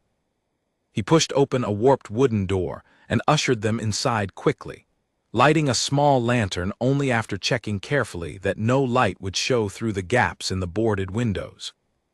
"This is where I sometimes come to think away from prying eyes," he explained, setting the lantern on an overturned crate. "No one bothers with this place anymore. It should be safe enough to speak freely here." Alexander lowered himself onto another crate, his ankle still aching slightly from the long day of walking and waiting, while Alina remained standing near the door, watchful and alert, positioned in case anyone approached unexpectedly. Ashby paced nervously for a moment before finally beginning to speak, his voice low and unsteady at first, gaining confidence gradually as the story unfolded. I worked as an assistant accountant under the estate's chief treasurer during your final year at Blackwood Manor, my lord, he began. My duties involved reconciling the ledgers, checking figures against receipts, ensuring everything balanced properly at the end of each quarter. Several months before your fall from power, I began noticing small discrepancies in the treasury records, amounts that did not match the figures I had personally recorded only weeks earlier. At first I believed it simple clerical error, the kind of small mistake that happens occasionally in any large household's accounts. But the discrepancies continued, growing larger and more frequent, always in ways that made it appear as though funds had been withdrawn under your personal authority, though I had no record of you ever requesting such withdrawals. Alexander leaned forward intently, his exhaustion momentarily forgotten in the face of this crucial information. Did you report these discrepancies to anyone? I raised the matter with Arthur Finch first, since I trusted his judgment above almost anyone else in the household, Ashby continued. He advised me to document everything carefully, but to proceed cautiously, given how serious an accusation of financial impropriety within the estate would be, particularly one that seemed to point toward you directly. Before I could gather enough evidence to raise the matter formally, Arthur was dismissed from his position, and shortly afterward, the soldiers arrived and drove you from the estate entirely. I was terrified, my lord. I did not know whether to speak what I had discovered or remain silent, and in my fear, I chose silence, telling myself it was not my place to interfere in matters involving the family itself. But you kept your records, Alina said quietly from her position near the door, her sharp instincts cutting immediately to the heart of the matter. You did not destroy them. Ashby glanced toward her, then nodded slowly. I could not bring myself to destroy them, though I understand the danger of keeping them at all. Something about the pattern of those withdrawals troubled me deeply, and some instinct told me the information might matter someday, even if I did not yet understand how. I have kept careful copies hidden away, separate from my other belongings, precisely in case a moment such as this one ever arrived. Can you show them to us? Alexander asked, hope rising sharply in his chest despite his effort to remain cautious. If these records prove that the withdrawals were made without my knowledge or authority, they could form the foundation of real evidence against Edmund. Ashby hesitated, glancing nervously toward the door as though half expecting soldiers to burst through it at any moment. The records are hidden at my lodgings not far from here, but I must caution you, my lord. The discrepancies I found suggest theft, certainly, and they suggest the withdrawals were falsely attributed to your authority. But they do not, on their own, prove who truly ordered them. Whoever forged the necessary approvals was skilled enough that I could not identify them definitively from the records alone. Even partial proof is more than I currently possess, Alexander said firmly. If we can demonstrate that funds were stolen and falsely attributed to me without my knowledge, it casts serious doubt on the entirety of the case Edmund has built. Combined with testimony from yourself and Arthur Finch regarding the irregularities you both noticed, it may be enough to force a proper investigation, one Edmund cannot simply dismiss or suppress through his current authority. Ashby considered this for a long moment, clearly wrestling with the enormity of the decision before him, before finally nodding with slow, deliberate resolve. Very well. I will retrieve the records tonight and bring them to you, but we cannot meet here again. This place, however forgotten, is still too close to the main square, too easily discovered should anyone grow suspicious of my movements.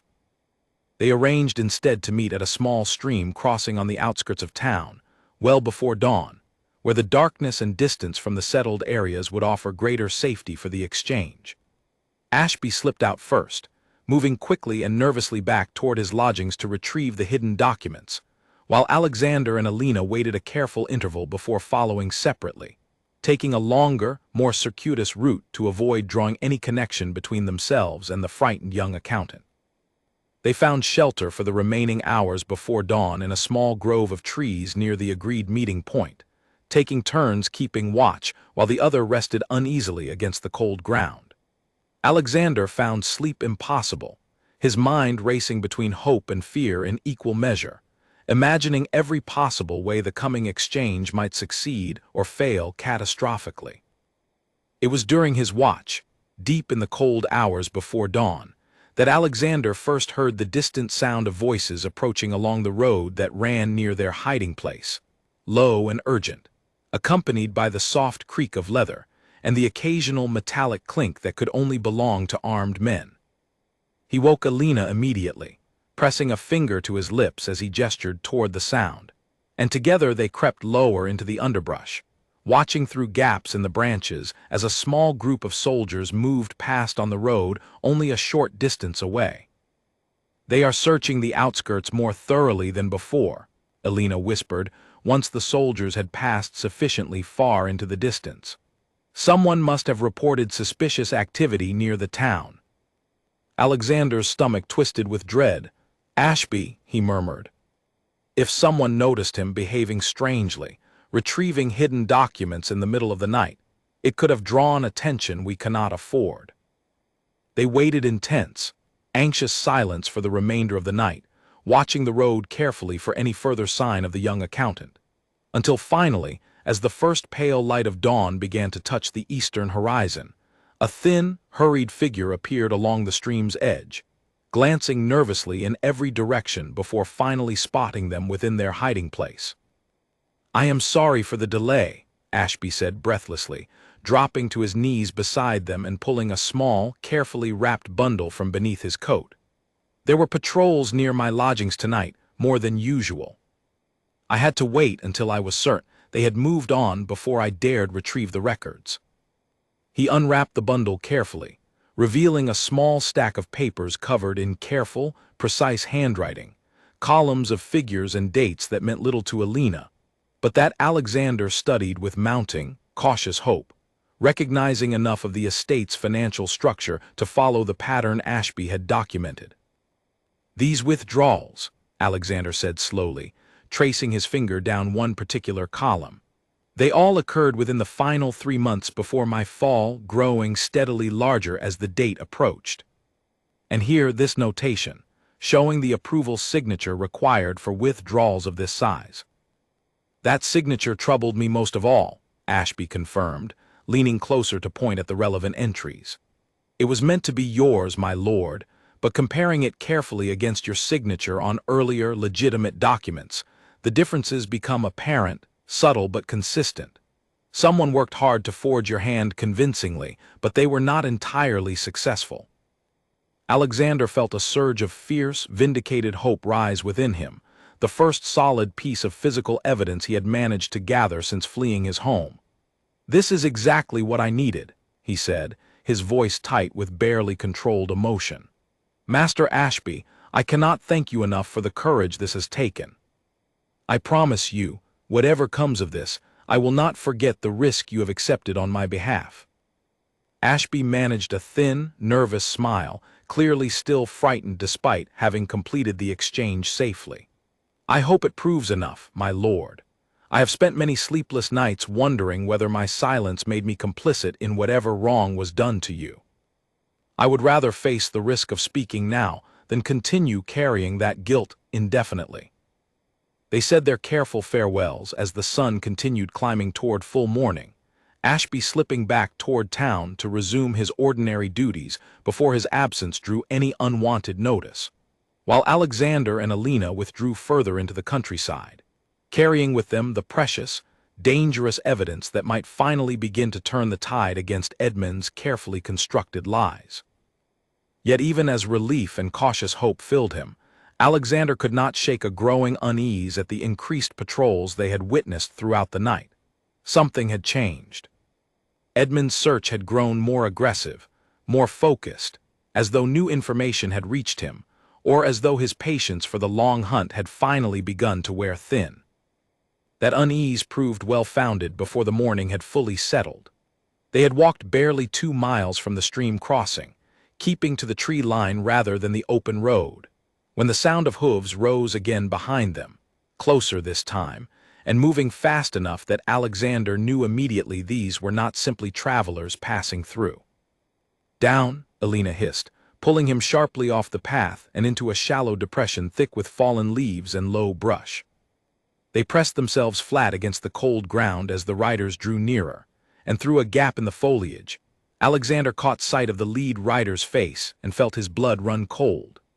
It was Captain Colt himself, no longer patrolling with the routine caution of the man who had questioned Alina at her farmhouse door, but riding now with the sharp, focused urgency of someone who believed he was closing in on his target.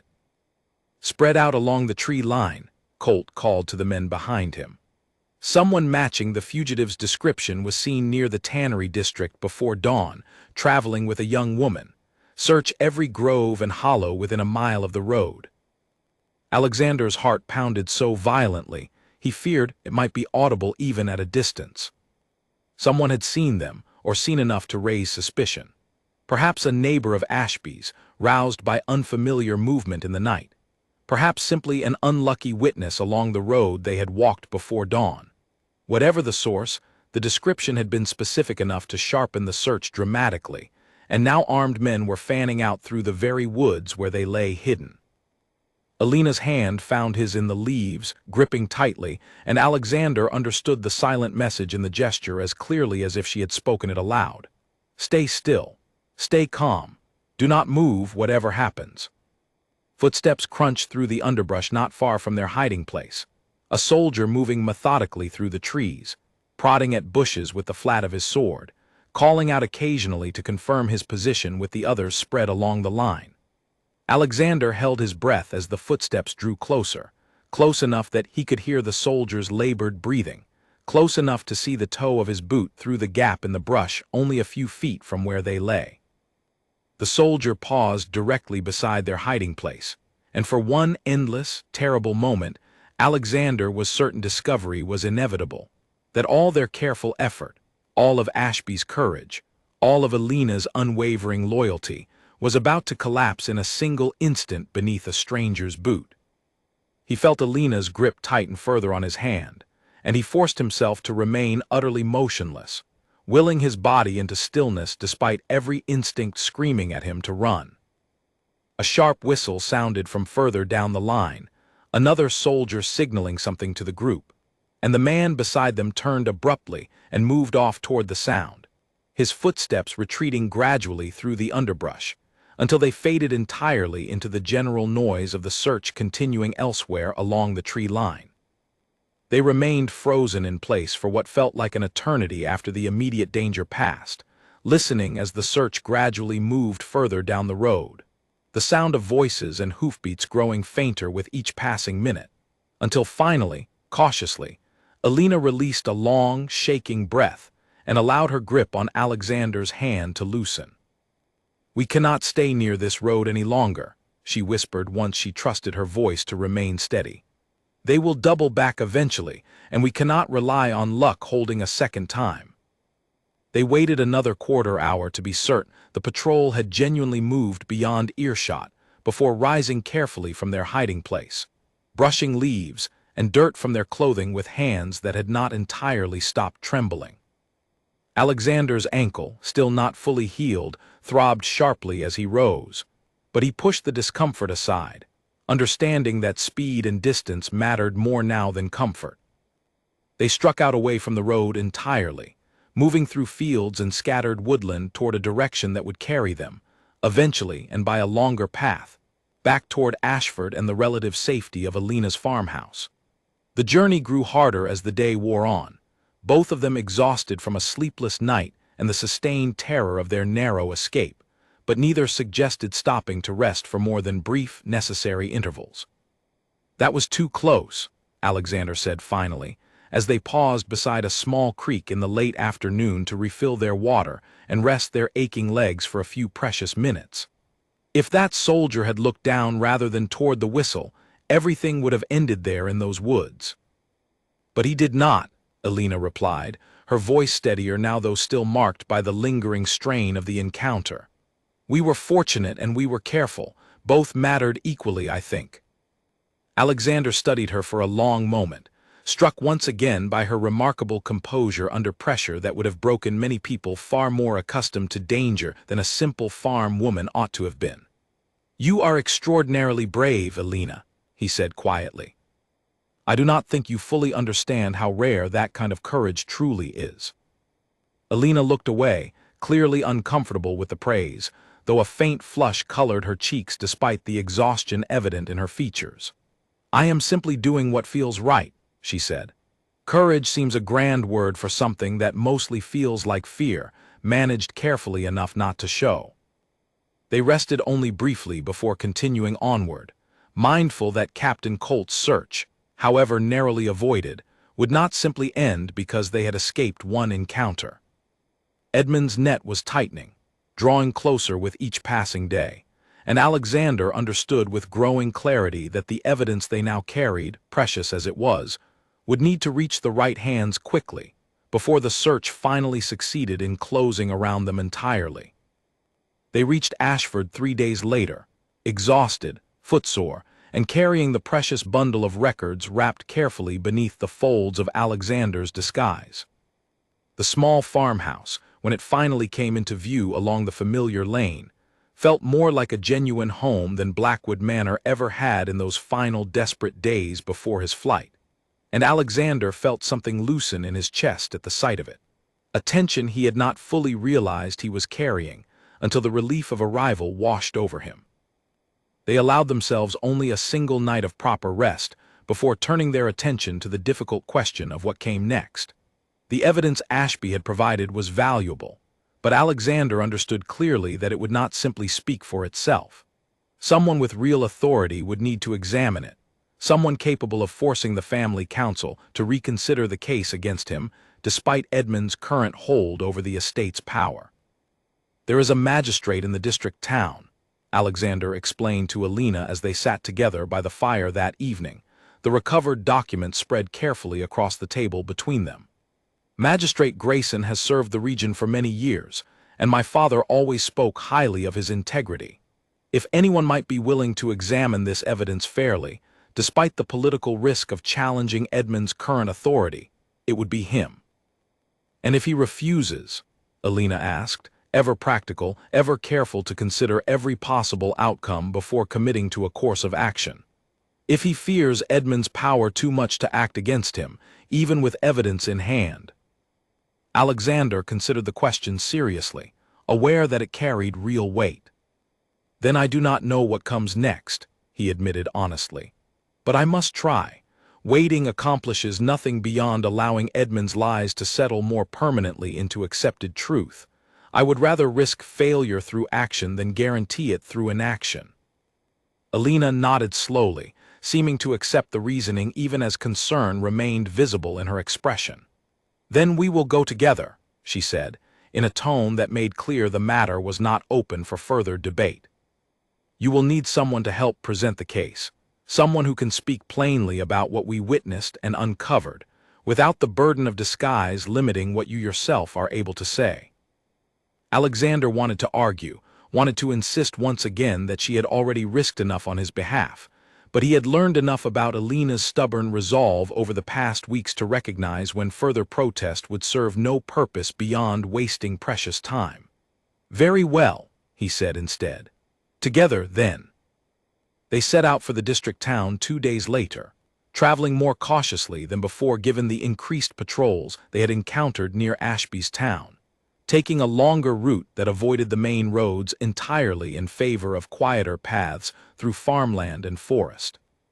The journey took the better part of 3 days, and by the time the district town's familiar spires came into view, both of them were worn thin with exhaustion and the constant, grinding tension of remaining undetected. Magistrate Grayson's residence stood near the center of town, a solid stone building that projected quiet authority without the ostentatious grandeur of Blackwood Manor. Alexander approached its entrance with genuine trepidation, aware that this single meeting might determine the entire outcome of his desperate effort to reclaim his name and his home. The magistrate himself proved to be an elderly man with keen, appraising eyes and a manner that suggested decades of careful judgment applied to difficult and delicate matters. He received them cautiously at first, clearly wary of the unusual pair before him, an old woman and a young farm woman requesting a private audience on urgent business. But when Alexander finally revealed his true identity, dropping the careful disguise enough to speak plainly, Grayson's expression shifted rapidly from polite skepticism to genuine, focused attention. "Your Grace," he said slowly, studying Alexander's disguised appearance with obvious astonishment, "I confess I did not expect to find you standing in my own study, dressed as you are. The entire district has spoken of little else these past weeks beyond your alleged crimes and subsequent disappearance." "The crimes are false, Magistrate," Alexander said firmly, laying the recovered documents carefully upon the desk between them.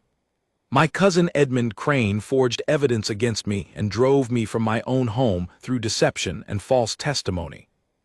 I have spent these past weeks gathering proof of his deception, and I have brought it to you now because I believe you are a man of genuine integrity, capable of examining this matter fairly despite the risk it carries."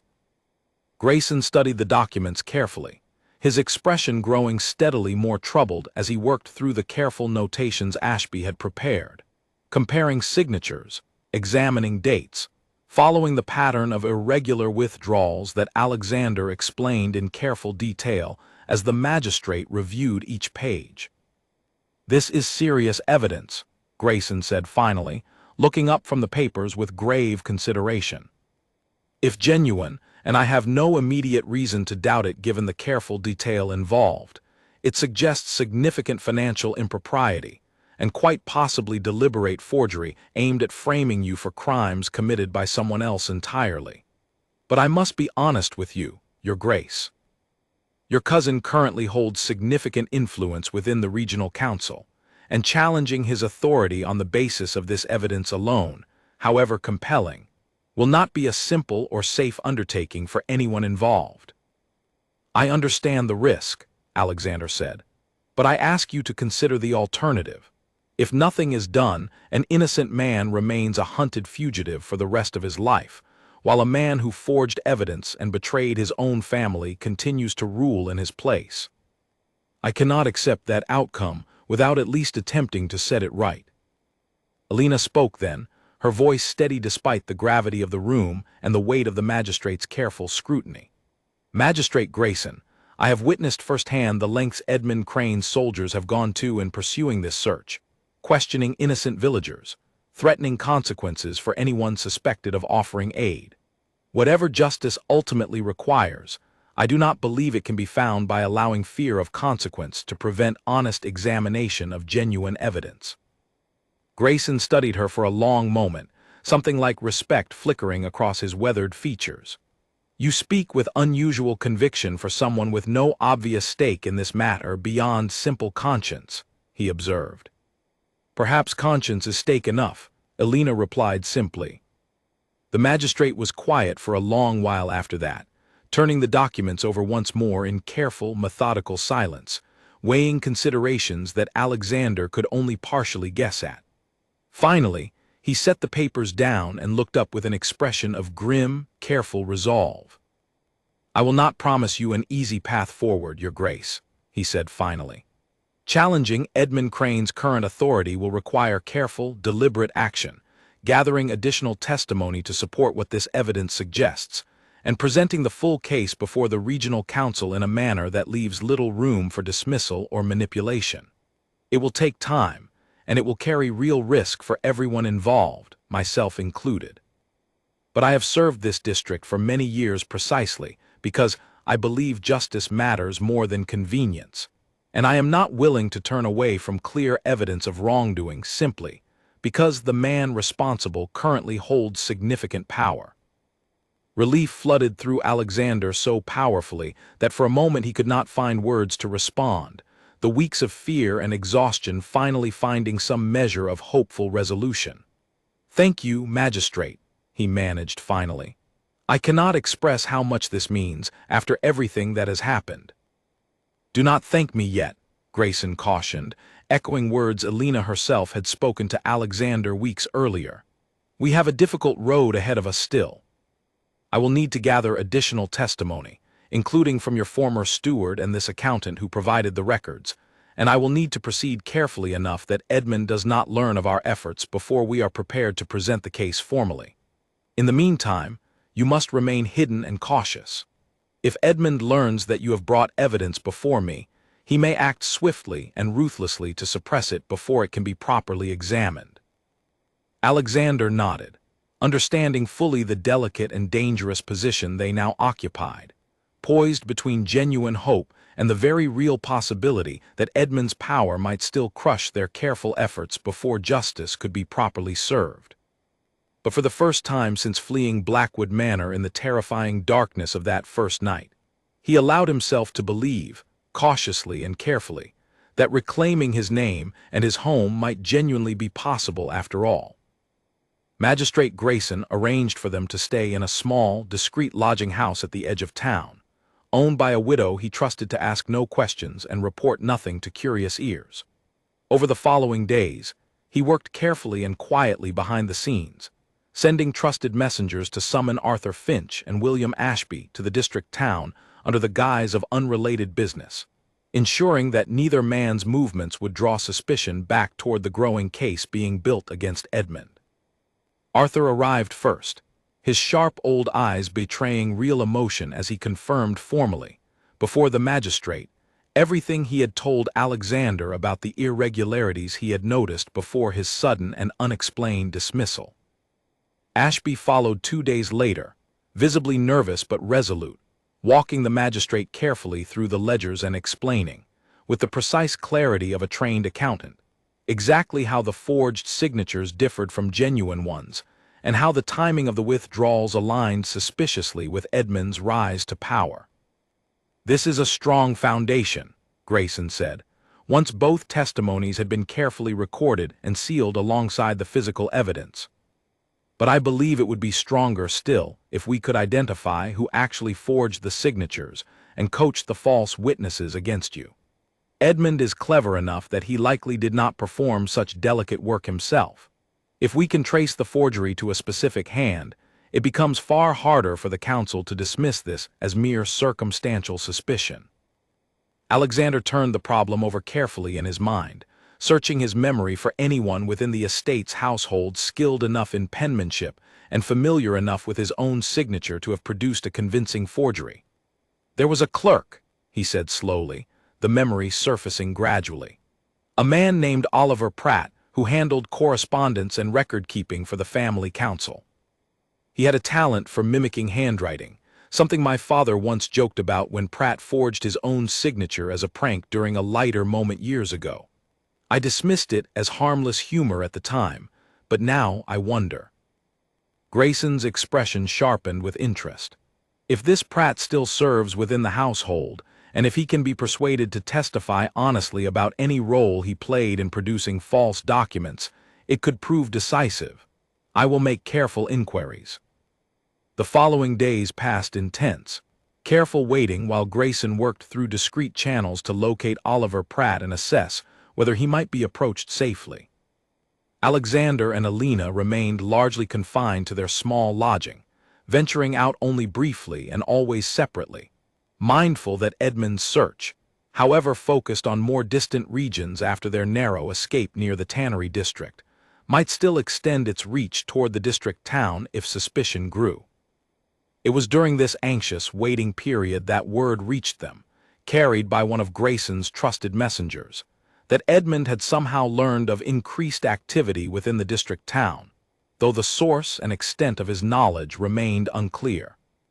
The messenger reported that additional soldiers had been dispatched from the estate, ostensibly to reinforce the ongoing search for the fugitive Duke, but arriving with unusual speed and heading directly toward the district town, rather than dispersing across the wider countryside as previous patrols had done. "He suspects something," Alexander said grimly, pacing the small confines of their lodging room after receiving the news. "Perhaps not the specific evidence we have gathered, but enough to know that something is moving against him within this town." Alina's expression grew equally troubled. "Then we have less time than we hoped.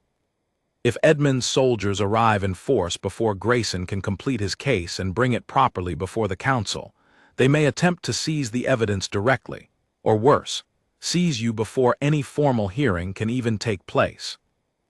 Alexander felt the familiar cold grip of fear tighten around his chest.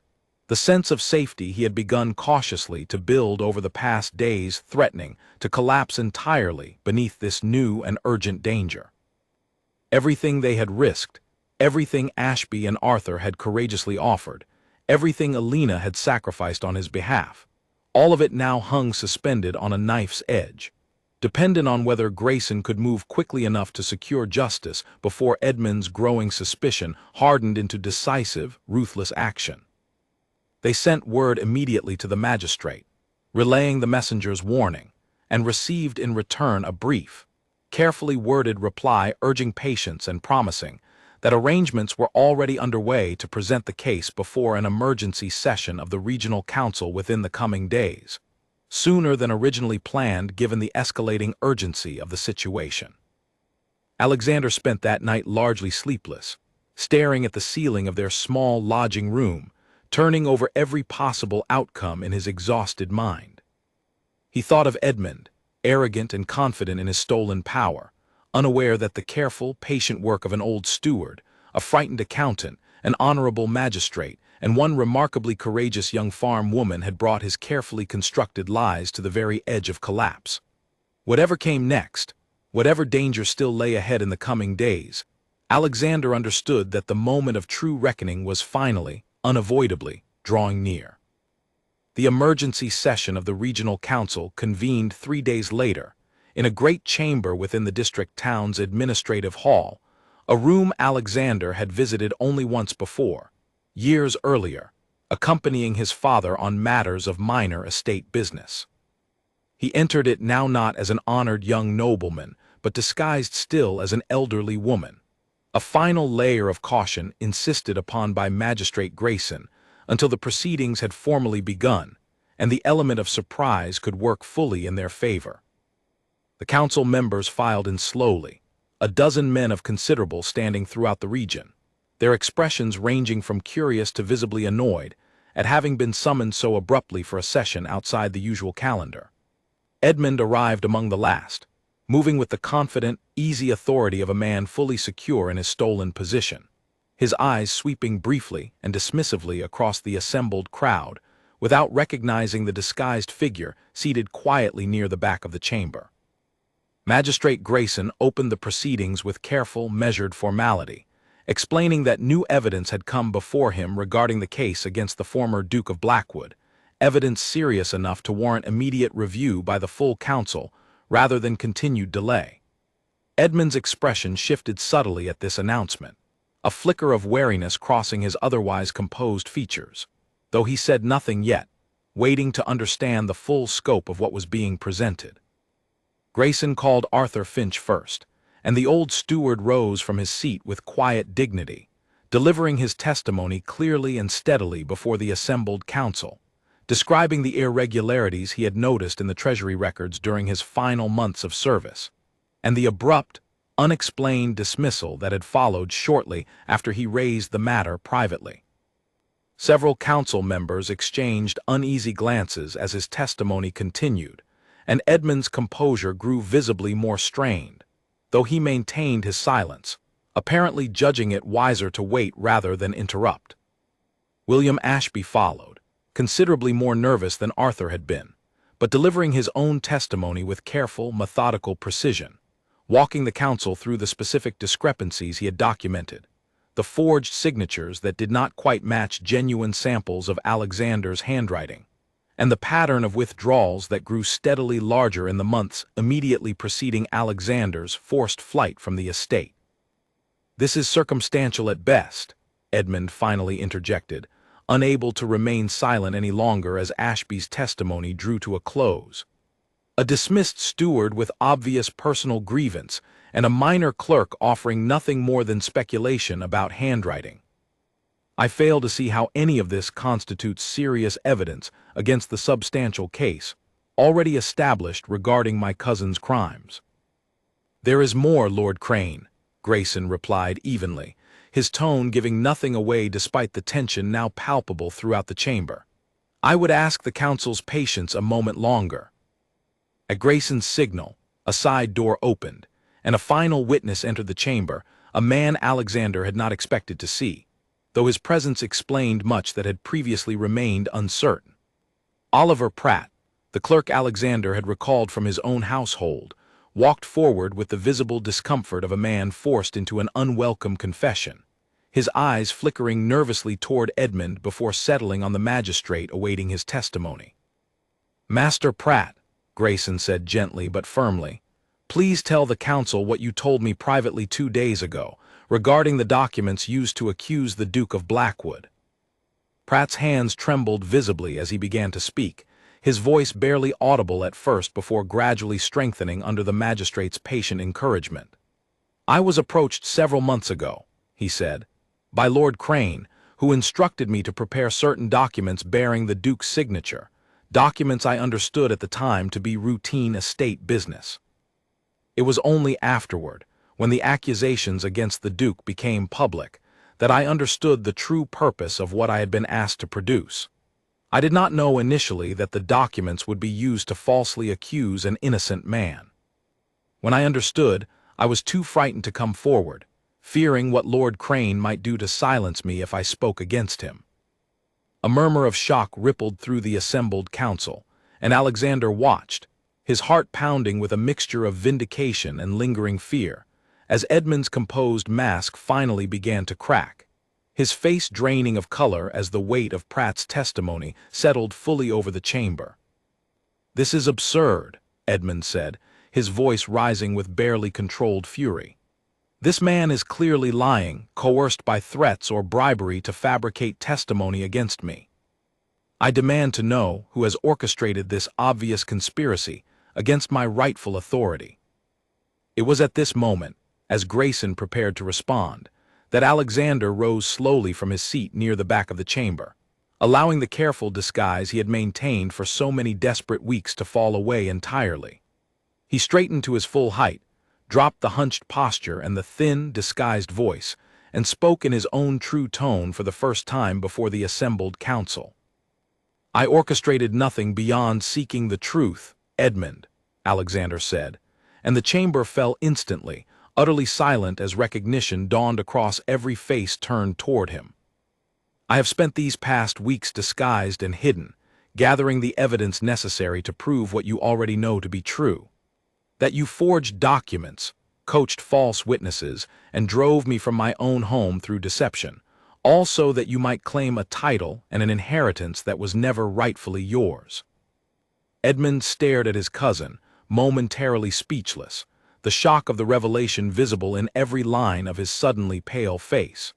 Whatever careful composure he had maintained throughout the proceedings collapsed entirely in that instant, replaced by something raw and desperate. "You cannot prove any of this," Edmund said finally, though his voice carried far less conviction than it had only moments before. "Whatever these people claim, it is their word against the established record." "The forged signatures speak for themselves, Lord Crane," Grayson said firmly, gesturing toward the documents spread across the table before the council.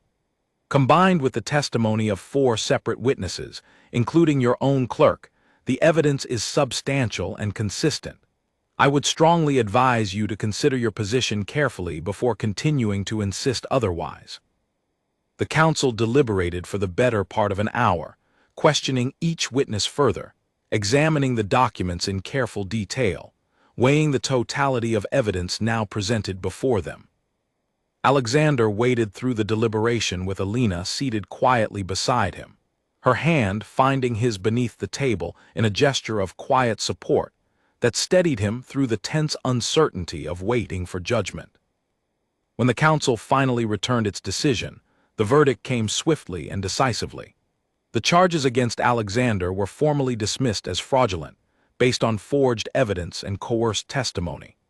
Edmund Crane, by contrast, was stripped immediately of the authority he had wrongfully claimed, and ordered held for further investigation into the full extent of his crimes against both his cousin and the estate's rightful finances.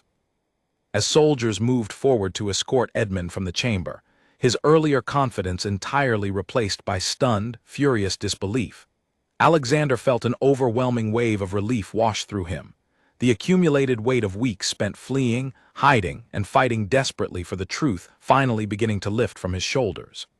He turned to Alina, who watched the proceedings with quiet, satisfied vindication of her own. "We did it," he said softly, still scarcely able to believe the words even as he spoke them. "We actually did it." "You did it," Alina corrected gently. "I only helped along the way."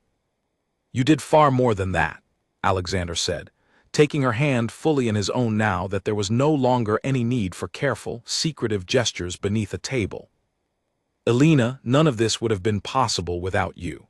You found a stranger collapsed in the mud outside your home, with nothing to offer and every reason for you to turn away, and instead you gave everything you could to help me. I do not know how to properly thank you for that."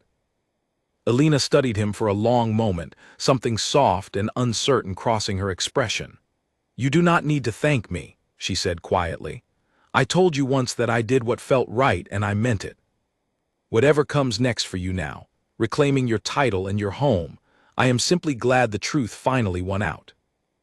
In the weeks that followed, Alexander worked carefully alongside Magistrate Grayson and the regional council to formally restore his title and reclaim Blackwood Manor, a process that required patience and careful diplomacy, but proceeded far more smoothly now that Edmund's deception had been thoroughly exposed before witnesses too numerous and too credible to be easily dismissed. Arthur Finch was reinstated to a position of honor within the restored household, and William Ashby, whose courage had provided the crucial first thread that unraveled Edmund's entire scheme, was offered a permanent position overseeing the estate's finances directly, a role he accepted with grateful, quiet pride. But it was Alina, more than anyone else, who occupied Alexander's thoughts as the familiar walls of Blackwood Manor slowly returned to his rightful care. He had lost everything in a single terrifying night, and in the desperate weeks that followed, disguised and hunted, he had found something he had never expected to discover, a genuine, selfless kindness offered by a stranger who owed him nothing and who had risked everything regardless.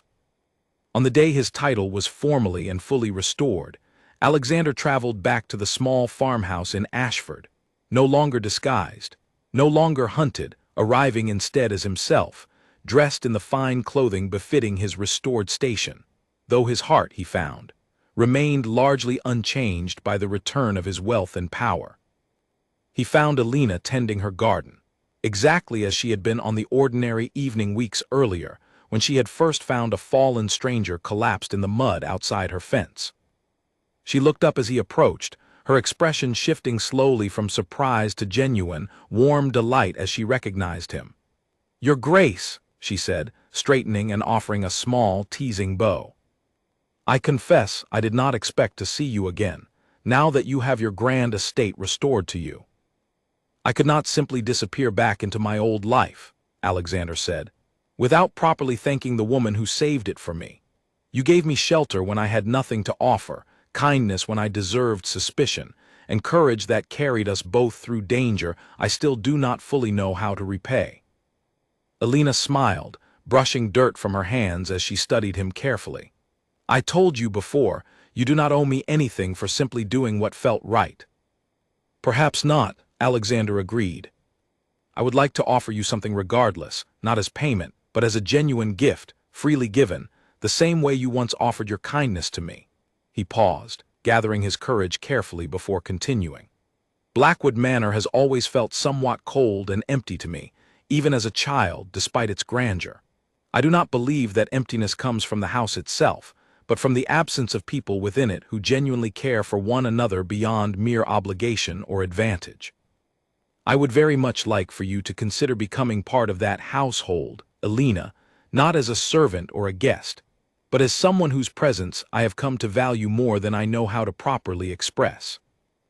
Alina's eyes widened slightly at the clear implication behind his careful words, and for a long moment she simply studied him, weighing the sincerity behind the offer.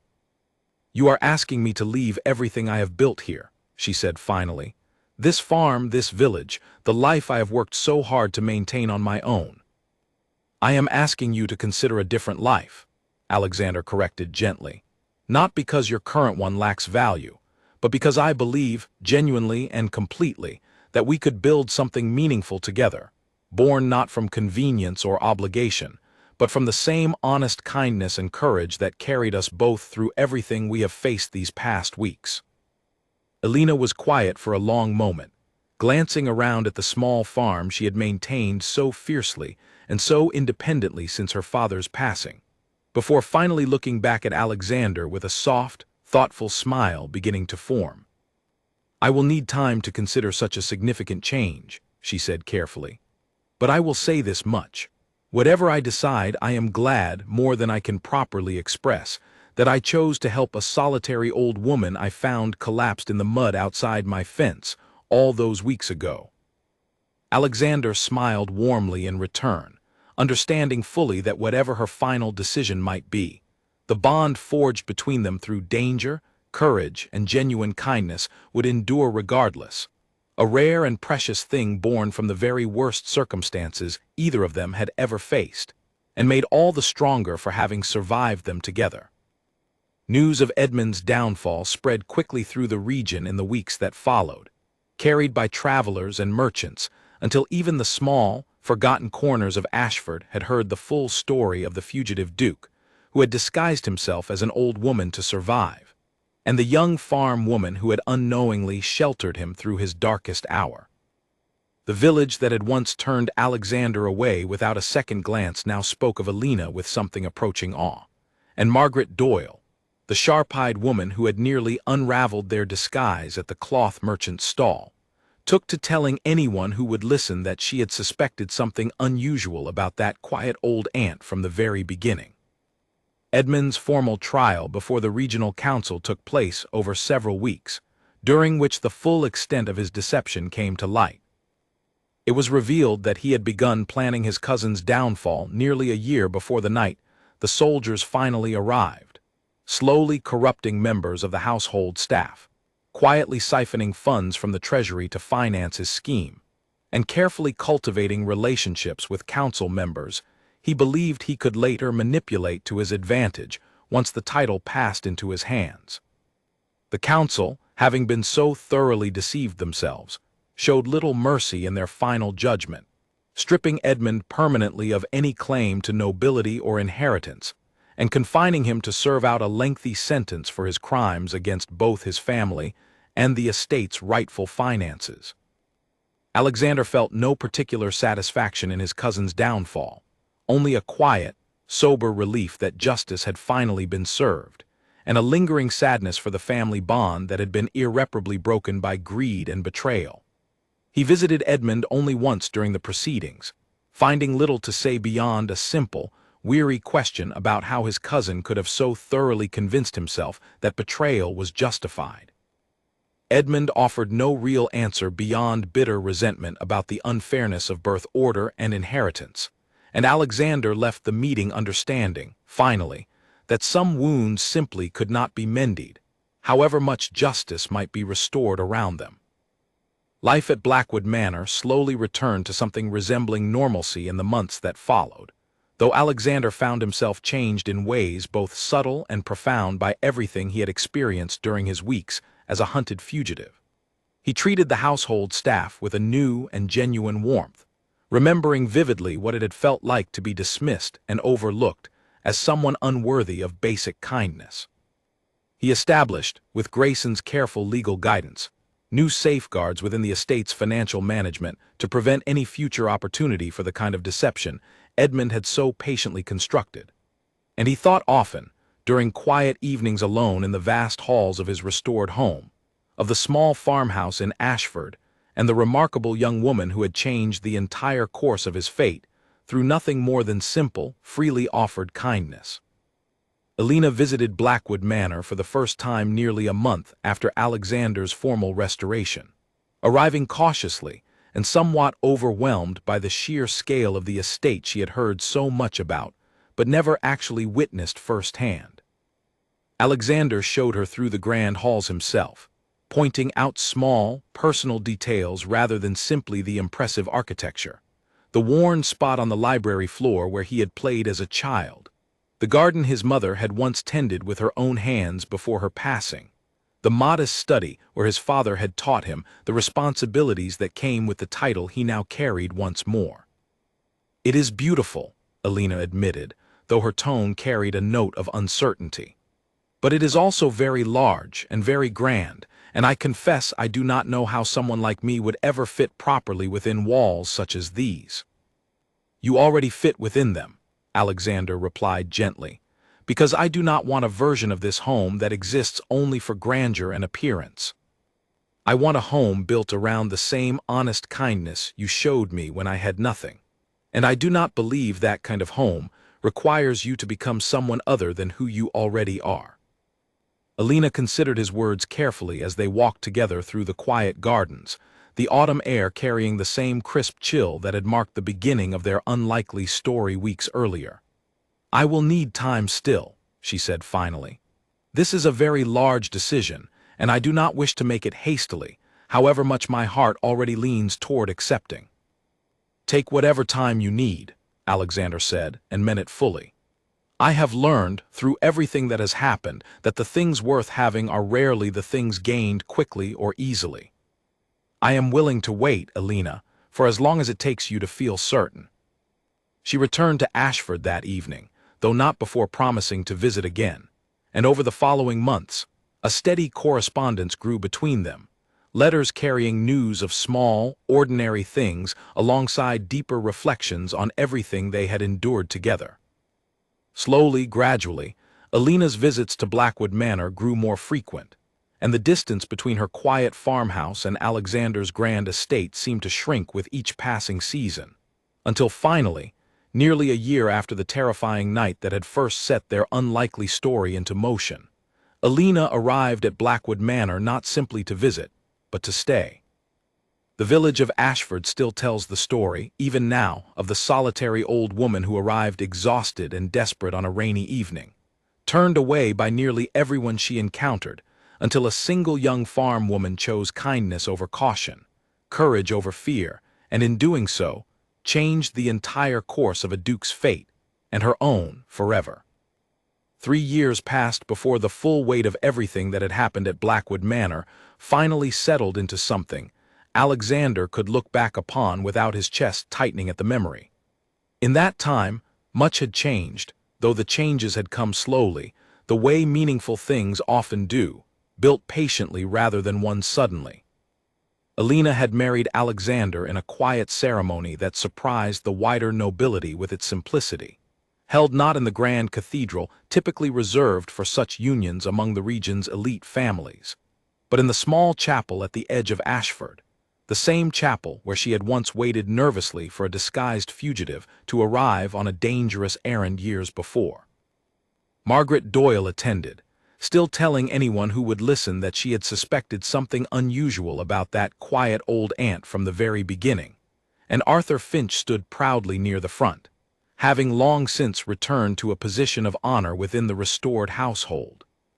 William Ashby, once a nervous and frightened accountant hiding stolen truths beneath the floorboards of his lodging, now managed the estate's finances with a confidence that would have seemed impossible to imagine during those tense, dangerous days near the tannery district.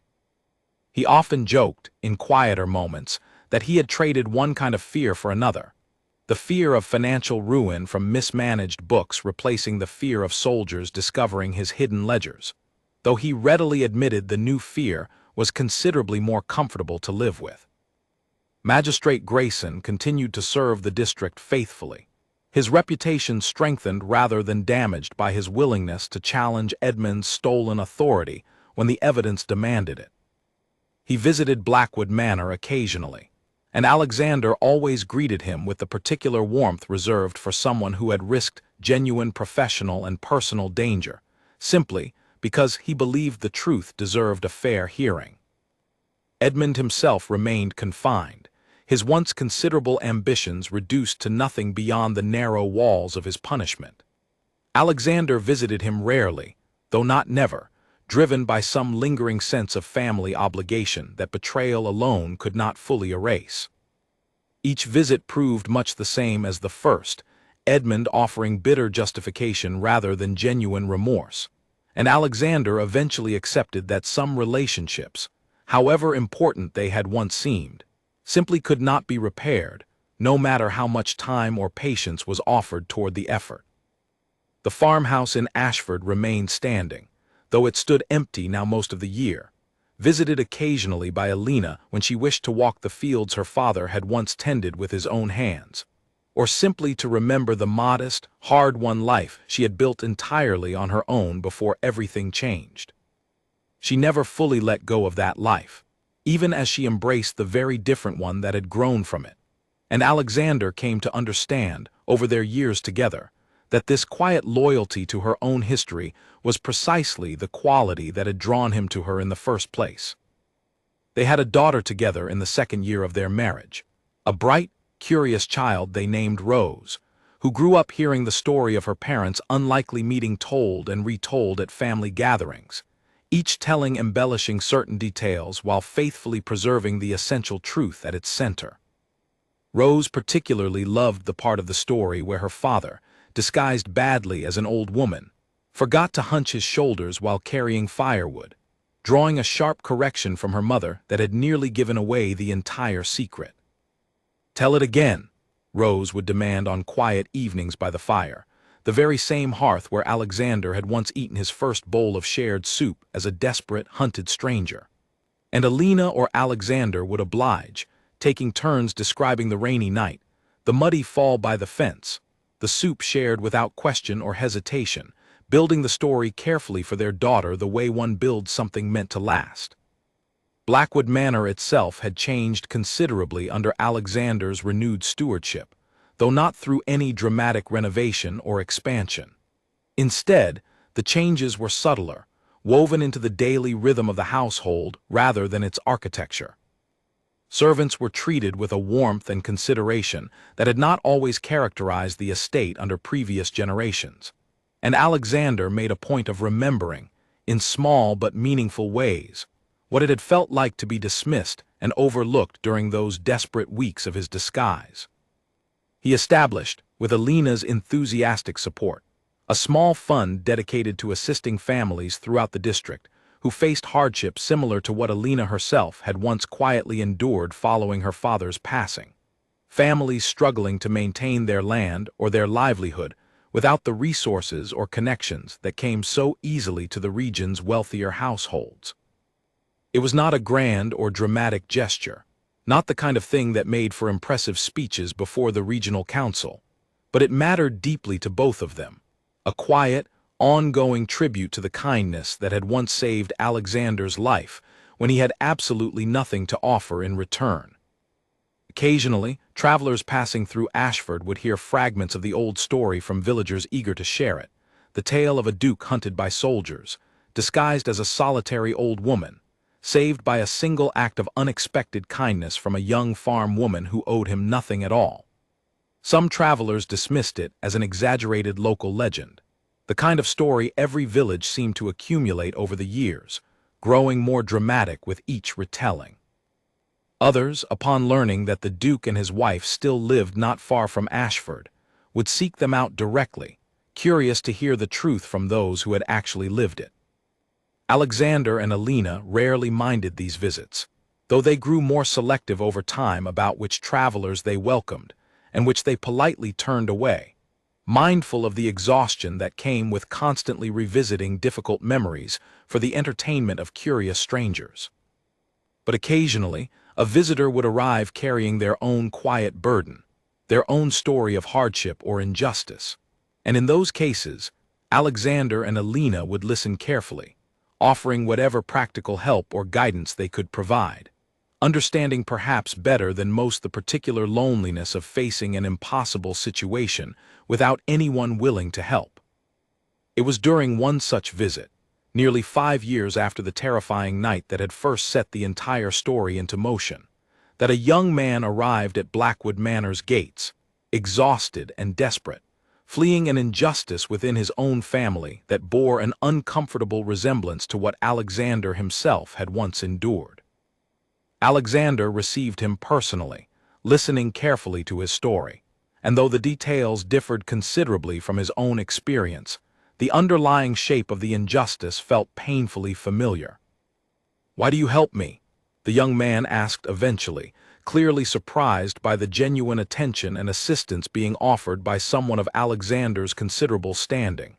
"You do not know me. I have nothing to offer you in return."